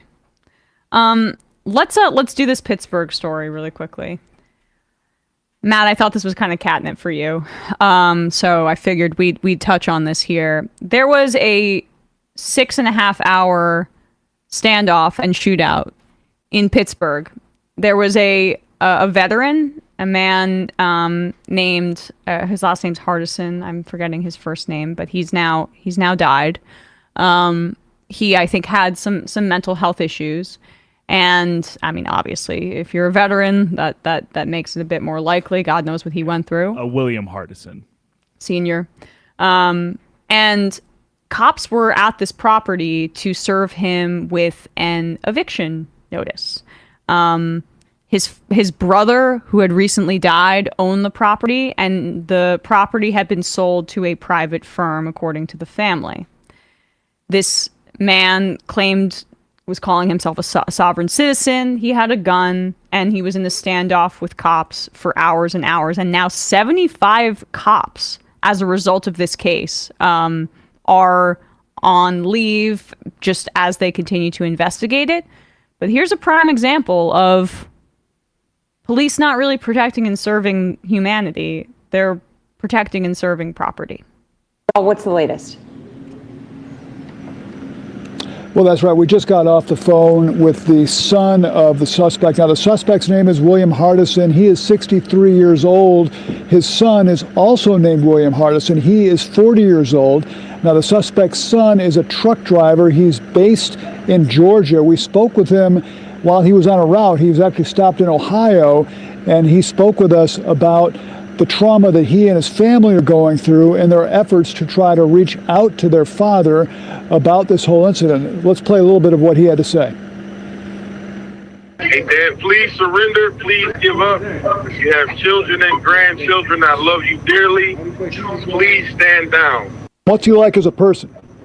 He's a great. He's a very stern individual. You know, he's a man's man. You know what I mean? But he stands on what he believes in, and when he believes in something, he's gonna fight tooth and nail about it. You know, but he's a great person outside of that. You know what I mean? So. Now, based on what we were talking about earlier, does he believe that this house rightfully belongs to him? Yes, very much so. Why is that? Because my uncle, my uncle passed away. You know what I mean? And he, like I said, he only had a few more years left to pay on the house. You know what I mean? So why would they sell it to someone for $25,000 when hundreds of thousands of dollars have been put into that house? You know what I mean? They just redid the house. They just remodeled the house in the process of him passing away.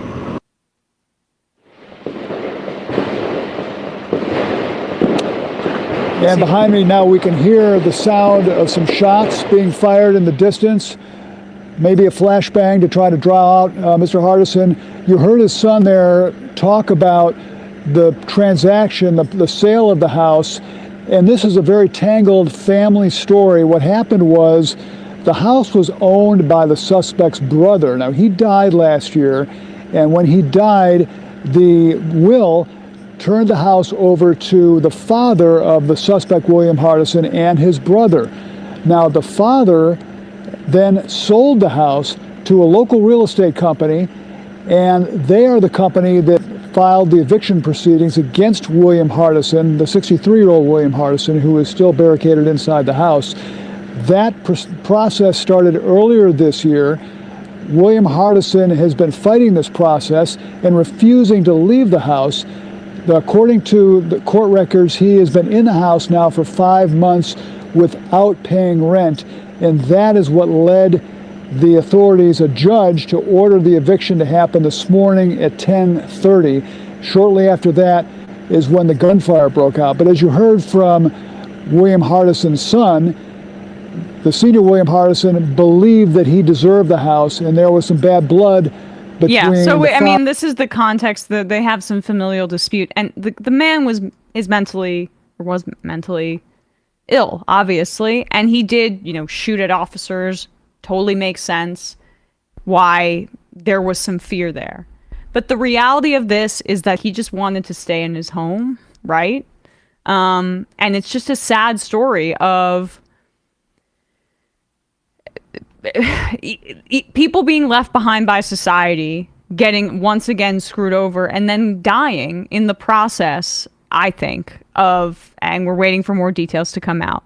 But in the process of being thrown onto the street. Well, look, I don't really know, like, the guy sold it, but like clearly he has issues. So was he in a state to sell this? And this is what happens when you have house shelter is a financial asset that somebody bigger is going to be able to make better use of than somebody who's just using it to say live inside of. And I mean it's. I mean, he either way he was squatting in the house, but he it's. But did they need to send 70? Why were 75 officers placed on leave after this instance? That's like a small militia. Did they need 75 officers to engage one person with a firearm? Yeah. Yep. Was that required? That's literally 75 people were placed on leave for this incident. If they were placed on leave without even these details coming out as to why they were placed on leave, usually that means something pretty bad happened. It's obviously speculation, but that's usually police officers only really preemptively put people on leave when something really, really terrible happened in terms of them not wanting to disclose it.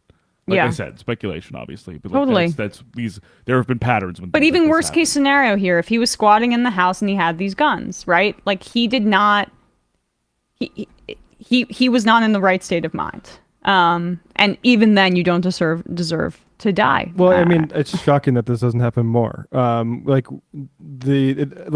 had, any kind of evictions like this, and that you can have a real estate firm come in and make a deal with a guy like that.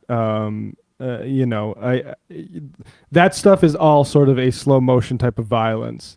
Or a submerged type of violence, so that it erupts into overt from people who are victimized by it. It's not a surprise. Yeah. Trek left the man was 63. His father had to at least be in his 80s. I wonder if the sale of the house was predatory in nature. We'll see. I mean, that would. I don't know how a guy can be a sovereign citizen and in a shootout with cops. And also, like months earlier, be in a position to, get the best price for the property that he got because his brother died. Yeah. Let's do something else. I want to do this New York Times story here. I'll send you actually, Bradley, the link because we can scroll through it a little bit if you'd like. Let me just do that now. Just sent it. This is a story from 2 days ago in Assigned Media, written up by Evan Urquhart. And good work here, keeping on some of the way that the New York Times is covering trans-affirming care in this country.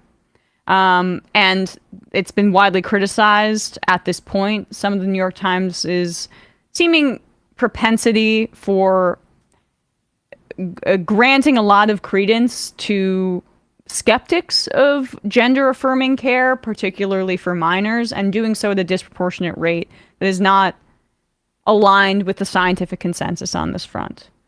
And this was the latest example. Basically a profile or a deep dive into this woman named Jamie Reed by Azine Goriashi over at the New York Times. And this was the criticism that they laid out in Assigned Media here.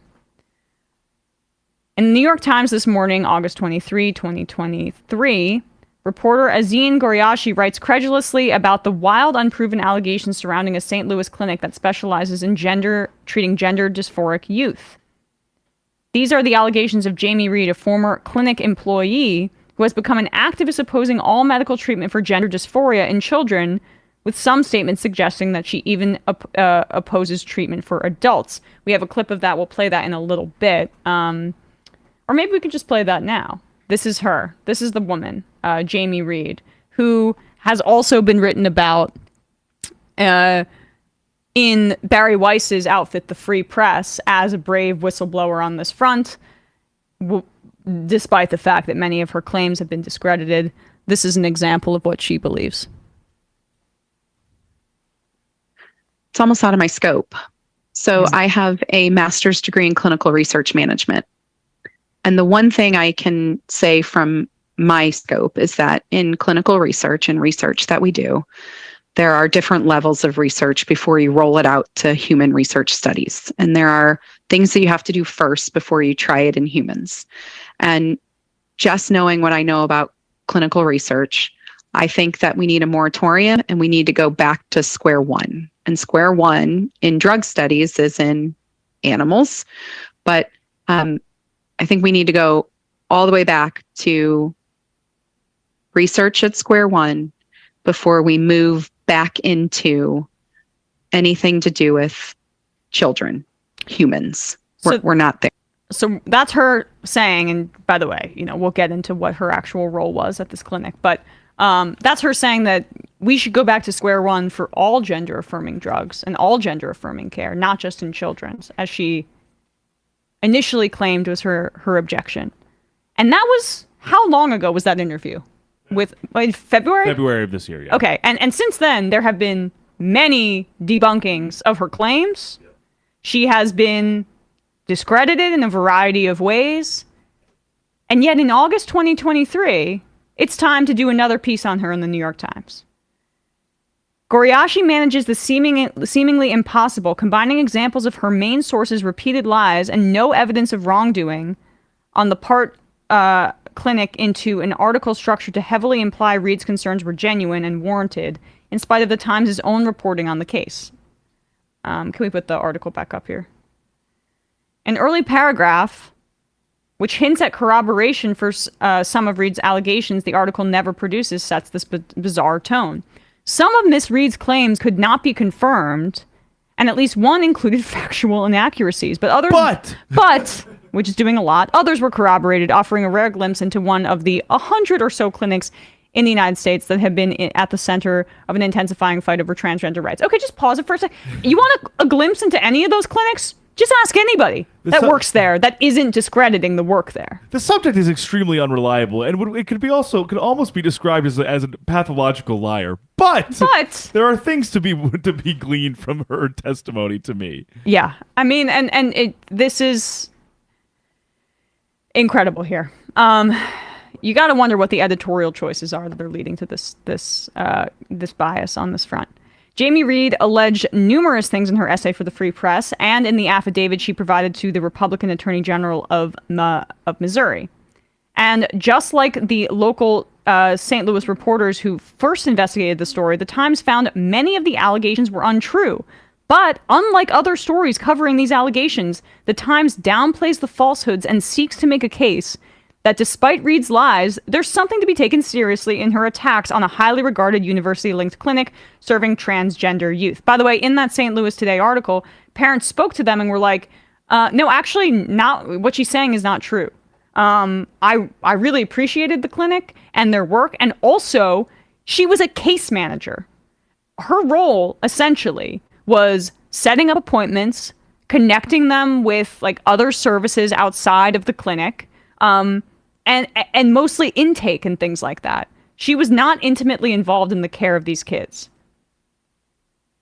One allegation of Reed's was that the St. Louis clinic failed to inform patients or their parents of the risks associated with treatments such as puberty blockers and cross-sex hormones. Following in the footsteps of other reporters who examined this claim months ago, Goriashi finds that this was an outright lie. I just want to repeat that. One key allegation of Reed's with the St. Louis clinic failed to inform patients of the risk, blah, blah, blah. Following in the footsteps of other reporters who examined this claim months ago, Goriashi finds this was an outright lie. So this is the one part of the article where they do look into the fact that this alleged whistleblower is a total liar, but the piece continues and then takes the rest of the claim seriously. She writes, Reed's affidavit claimed that the clinic's doctors did not inform patients or children of the serious side effects of puberty blockers and hormones, but emails show that Miss Reed herself provided parents with flyers outlining possible risks. The Times also found new evidence of a false claim. Reed's affidavit describes a patient who was harmed by calitamide, a drug that blocks testosterone. In the Times' first piece on Reed's allegations, this anecdote stood out. We looked into the data on bicalciutamide and found that liver toxicity is such a rare side effect with only individual case histories and no statistical studies documenting it as a rare adverse response. Goriashi located the mother of this patient who described a completely different situation than what Reed alleged. Her daughter had been on bicalciutamide for a year, and the liver symptoms showed up only after the young patient also contracted COVID. So COVID denial here. Yeah, and took a second drug which also carried risk of liver problems. If that's not enough, the mother also provided emails directly contradicting Reed's description of how she had responded at the time. We'll just skip ahead slightly here, because that's just like the part where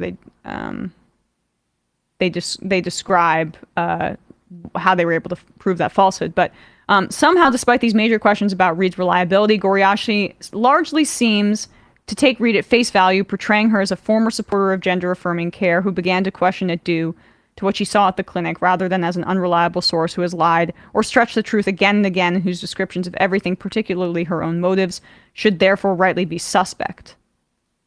While the Times highlights these two key places where Reed seems to have lied and or presented information that did not turn out to be true, the story avoids some notable additional examples of times Reed seems to have contradicted herself or provided information that was untrue. The Times never mentions Reed's wild, totally evidence-free claim that children in St. Louis identified as inanimate objects. The only example of this Reed has ever given was a child who referenced being an attack helicopter. I mean, this was all in the Barry Weiss thing when Yeah. this originally came out, and people immediately saw that, oh, this person is being taken for a ride, and that was the specific thing that made people look into it and realize that the rest of it was bullshit. Yeah, That's literally, as she acknowledges, it's literally like a shitpost Imgur meme. Something Reed later admitted she knew was a reference to an internet joke, despite relating it as if it were a belief about their gender a real child held. Yeah, liars. Yeah, I could go through this, and you should probably read the assigned media piece in general. But like, I'm honestly a little bit baffled that the Times is continuing to go down this path. They faced a lot of criticism on this front, and the Barry Weiss reporting on this particular whistleblower has faced immense criticism, and that was back at the start of this year, and they're rehashing the same freak for August. They have an agenda. Yeah, New York Times editorial, or not the editorial, the actual like people who run the newspaper there, they absolutely have bad politics on this. And the only thing that's surprising to me about it is that they couldn't come up with any kind of new sort of expert whistleblower and had to use an already disgraced one. Yeah. But with all the might of the New York Times and all the reporting power, it's to go back for leftovers of somebody who's already been proven to be a fucking liar. That's what's surprising, I think, to me about it. And how they worked backwards from their desire to believe her too, because even the most reporting, when you have a source that has shown to not be honest about a variety of things, and not just random things like what their weight is, but things related to the story that you're ostensibly uncovering here, you might want to think twice about having that person be the central plank of your article. But no.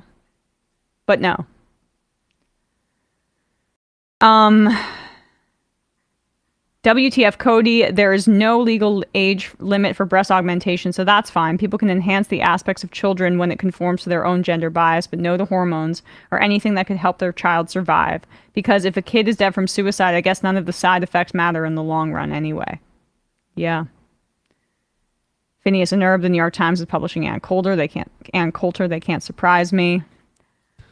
The most important thing to remember about the New York Times is that whatever the young guy who took over from his dad, Salzburger or whatever the fuck, right? Am I right about that? Yeah.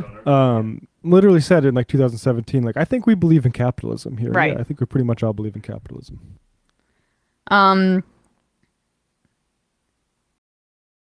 Travis from Pittsburgh, I worked down the road from this. Luckily, it wasn't isolated to that area, though it was an extremely dangerous situation. It was a 6-hour shootout with SWAT teams. The guy was shooting down the drones.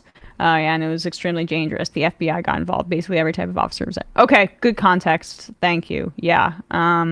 It just it stuck out to me as just something pretty depressing in general. But I hear you, and maybe we'll just like hold off on clipping that until we have more facts. We'll just. I mean, it's horrible. Like, yeah. But it's a very American phenomenon. thing, which is that we have an extremely armed population, a bunch of people who have been damaged by service to this country that we mythologize, evictions because all of a sudden, real estate industry coming into communities saying, hey, clearly you're mentally ill, but how about you take this lowball offer? Yeah. And then we can evict you in a few months. Like, yeah.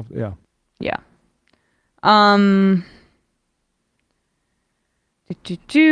Man, Bear, Pig, Section 3 of the 14th Amendment is not self-executing, and because elections are run exclusively by states, in each state it would be up to the election authority to place Donald Trump's name on the ballot or refuse to, in reliance on Section 3. This, of course, will result in litigation in every jurisdiction.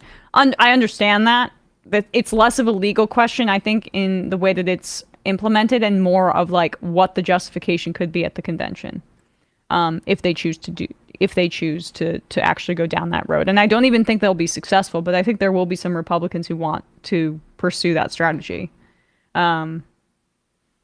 Because like the RNC is its own body and they can make those determinations.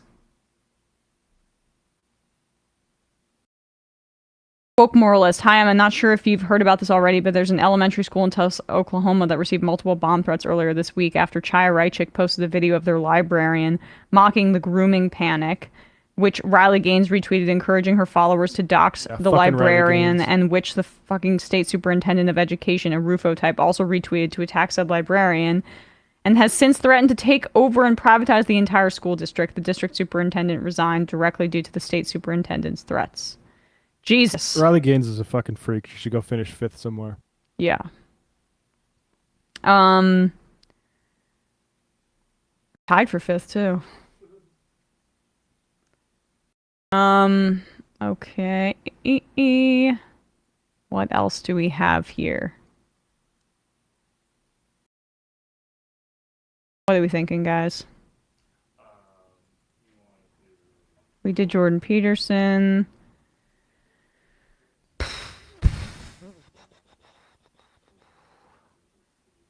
Did you get that?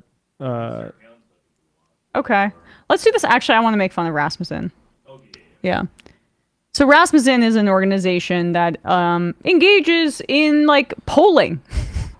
It is a polling company, but it's known to be a right-wing tilted polling company. And they tweeted this out at 8:37 p.m. last night in reference to Donald Trump's mugshot. There we go. MLK at the Birmingham jail. Now, can you go to the replies? Yeah. See what people are saying here. I mean, you mean the blue checks that will be privileged? So Ian Bremmer, big idiot, but making the right comment there. How dare that comparison getting made? It's interesting. This is growth. Patriotic grandma. Is it offensive to Trump? Interesting. Yeah. Yeah, I don't think anybody knows how to take this. Like, it's too confusing of a message. Like, even the right wingers don't know how to really get involved with this. And usually they're pretty good at putting aside all of their scruples to invoke Martin Luther King for their own ends. Like that he just loved peace and love, right? And he would be so against the hatred that comes with hating Donald Trump, shaving down all of the hard edges of Martin Luther King's advocacy of his activism.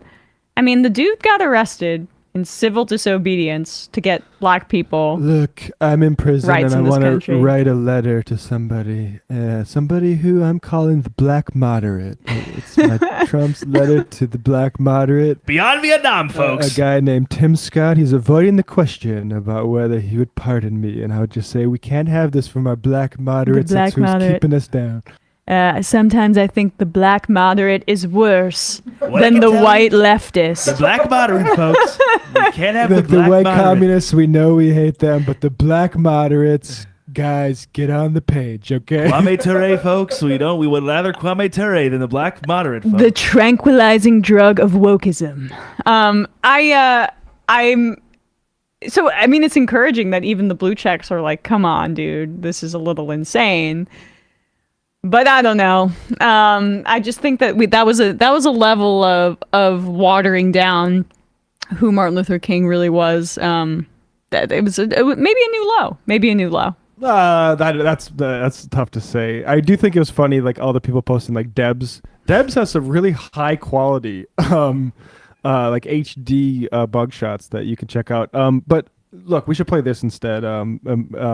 Trump. We played this clip of Trump reacting to the debate, and he gave it about 20 seconds and said, like, it was great because Vivek said I was the best president ever. But this is what preceded that question about the debate. Trump couldn't really address the debate immediately. He had to preamble for an entire minute beforehand. So here is what was on Trump's mind instead of the actual debate. Really see somebody who might be eligible? Bob And Becker. overall, what'd you think? Well, first of all, I did a interview with Tucker Carlson, who's a terrific guy. And I don't know if you saw the number of views, but it was a record-setting number. They say it could be close to 300 by the time it finishes. And right now it's up to, I think, 257 million. And it is bigger than the biggest ever interview was Oprah with Michael Jackson. I don't know if you know that, but that's the all-time biggest. And I think we've doubled it up. So something's going on. Our country is The ratings. for a good country again. We're a failing nation. We're a failing country, and they're absolutely, they're looking forward to getting back to what we had. I had the safest borders, the biggest tax cuts. But we had everything was doing so well. Our military was great. Russia would have never happened with Ukraine. China would never be thinking about. We had a country that people want to get back to, and that's why we had the numbers. As far as the then he finally gets to the debate. When was the Oprah thing with Michael Jackson? Was this after he had to take the stand for child molestation charges? Because I'm not sure he thinks that's the flex that he thinks it is. Oh, that's a good point. I wasn't sure about People were that. tuning into your criminal actions. Well, I think this was a special in 1993. Okay. Was that the weird one at the Neverland Ranch? Yeah, where it everyone was at- like, it was at the What Neverland is this Ranch. guy's Deal? Like life outside of like his albums? It's very strange. Yes, right. And there was no real Perwick- paparazzi apparatus in social media at that time, so people didn't fully know. Yeah, this was I think a little earlier than the either child abuse allegations. And per Wikipedia here, during the interview, Jackson denied multiple tabloid rumors surrounding his personal life, including that he had bought the bones of the Elephant Man or slept in a hyperbaric chamber. When asked by Winfrey about his changing appearance and rumors that he had undergone cosmetic surgery, Jackson stated that the only operation he had received was a nose job. Yeah, well, that's... I remember this interview very vividly, and I was like 5, I guess, when it ends. So there you go. This is just as big of it on X. There's a couple of things that are funny. One is that Trump remembers that is the biggest eyeballs ever, because it shows From how 30 fixated, years ago. how fixated on TV he is. I was But- obsessed with ratings. But also, like, nobody thinks that you actually got double the ratings of that interview, guy. Like, just because, like, I'm looking at the tweet online now, and he's like, some people think you get it to 300 million. Now it's still at 255 million, so it really has fallen off. But that number is just it went past in your Twitter feed one time. Yeah, you're scrolling past it. And it doesn't even have 1 million likes yet. Like it has 250 million views supposedly, but I would just say, like, if I'm one of those I would say, like, of the 250 million, I'm liking it if I'm watching it. Right. If I'm actually watching that thing, I'm going to throw a like, because frankly, it's easier to like it than watch a 30-minute thing on an app where you're supposed to scroll, and that's like what the engagement is centered on. Exactly. This is from The Wrap, these numbers here. As of this writing, Carlson's interview with Trump has been reposted, formerly retweeted, 171,800 times. Quote posted, formerly quote tweeted, 14,500 times. Liked 578,100 times. Bookmarked 46,500. And has been replied to around 47,000 times. Not especially low numbers. It's undeniable that Trump has a lot of supporters, many of whom swarm on Twitter. But these days, Fox averages about 1.7 million viewers during its primetime broadcasts. And notice the specificity of the word viewers, because none of the numbers tracking engagement on X posts tell you if someone actually watched the video. We have no idea how many people sat through the whole 45-minute interview, because the former president who has been indicted between the former president who has been indicted 4 times and the man who used to host what the New York Times declared to be the most racist show in the history of cable news. It's impossible to draw any conclusion whatsoever, but if we assume engagement is a likelier means of getting an accurate count than these passive views, the interview almost certainly did not end up overshadowing all of television programming on Wednesday night, even if ratings were halved by Trump's absence, as Brian Stelter predicted. I'm sure they were halved. But they were still good. There's, as we know, you look at how many views were on our coverage. Oh yeah, baby! Last night, 800,000 people watched our coverage of us commenting over top of it and playing drops.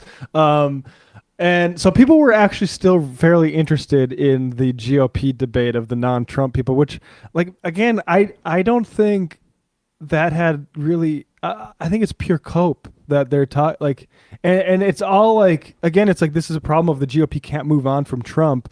Like, they had this showcase of the other guys, and none of them were that impressive. I guess people say Ramaswamy. And then the next, like, 24 hours is a set piece of this Tucker thing, which going to act like it's bigger than the Super Bowl. Yeah. And then Trump turning himself in and getting the mug shot and then posting a tweet. But I got to say, like, that all that stuff is really online. And you're going to have to do a lot more than, like, that, I think, to do really anything. Oh, 100%. And also, like, I mean, I still can't get over the desire to transition, like, the Twitter medium into one that is like YouTube. When people want to watch videos, you know why our coverage did well? It's because people went to YouTube as their first choice to watch the debate. Right. Because when people think about watching a long form interview or debate, they go to YouTube. They don't go to x.com. It's so funny they've convinced themselves, like, oh, this is the new wave. We're going to be able to get our guys into people's, like, ears. And it's like, bro, nobody watched more than 20 minutes of what was it, hour and 90-minute Andrew Tate interview on Twitter. Like, nobody is sitting on their feed and not scrolling for that long. Yeah, exactly.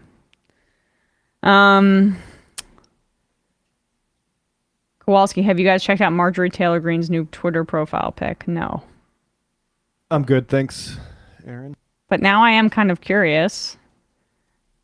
Sorry. I just gotta check now. Oh, yeah, she put the Sheriff County fucking logo on it, whatever. Oh, cool. Good job, Left is F. What is Trump Force One? Did Trump name his own plane so he can sound presidential? Yeah. Yep. Moody Monkey, right-wingers are trying to make this like their civil rights movement. Yeah. Zomble. Mugshot is Zoolander-esque. Trump voice, I've been working on a new look. I call it Orange Steel. Yeah. Andrew K. I identify as a chair, specifically a lazy boy. Okay.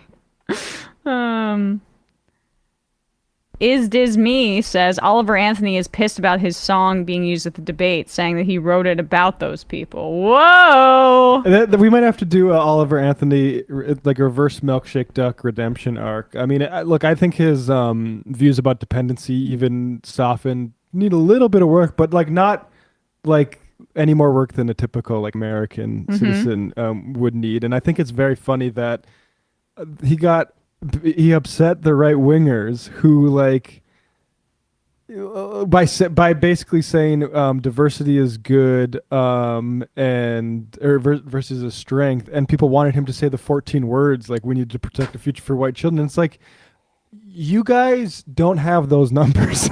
Like, people aren't like that. And like I don't know, it's interesting. I think Anthony is on a journey. I think he's been sort of picked up by a slipstream that he's still learning the contours of a little bit. But you know what? I think it also shows like the Republicans are so repulsive that even when they think they got one on their side, like, give it a few weeks to see.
not get into Lehigh, but their loss.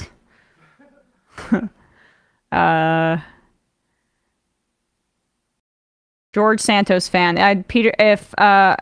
If Peterson loves losing his license, or if Peterson loses his license, there's no ethics board stopping him from live streaming therapy sessions with Alex Jones or Trump. Yeah, he can do that. He's probably going to do that. But I mean, what can you do?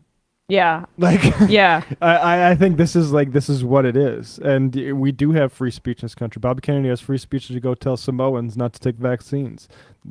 Free speech has consequences. It turns out. All right. 3 more. Queen S. I'm a trans woman with OCD and a mental health professional. I'm really tired of armchair psychiatrists or actual professionals who think they know how to provide treatment better than the experts in the field. You don't think New York Times writers have the best intentions here? Jewish Lighting says, check out Amy Klobuchar's horny state fair post. Oh my God. It's a little bit meme. It's her surrounded by shirtless firefighters. Ilhan Omar also has one. Oh, she does? But that's cool. No, look. No, both of them, it's fine. Any sort of union culture you want to encroach upon, let's see if I can find it. Oh, here's Ilhan's. I don't know if you want to pull this up, Bradley. We don't really need to pull it up. You can just show me later. We probably shouldn't, actually. Is it really that inappropriate? No, it's just some people might think it's suggestive. That's insane. Ilhan looks great. Amy Klobuchar, for all of her centrist issues, I kind of sometimes like that she's a little bit of an asshole. Yeah. I'd rather her be the head of the I don't know. I'd rather her be Senate Majority Leader at some times than someone like Chuck Schumer. Look, I think all the labor staff or the congressional staffs should have a union, and they should be protected from things like staplers flying at their heads. But as far as but also that's where I'm interested in it, and how their interpersonal dynamics are. After that is less important to me than are you going to come through for the union when they need to? Right. And the final I am of the week. Matthew, Atlanta DSA. Since the Cop City Vote campaign began, Atlanta DSA member volunteers have collected 1,000 plus signatures at campuses and outreach events, the most of any volunteer organization, and we're not done yet. We're planning to help collect even more to overcome the city's anti-democratic maneuvering. Cop City will never be built. We should probably get a guest on that soon as an update. Great work, Matthew, and all of the other DSA organizers down there.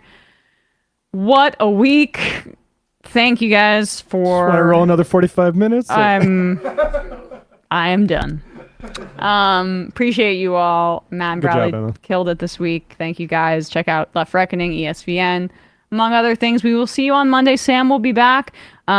I will only be in on Monday and Tuesday. I'm taking a little bit of time off Wednesday, Thursday, Friday. So see you then. Bye-bye.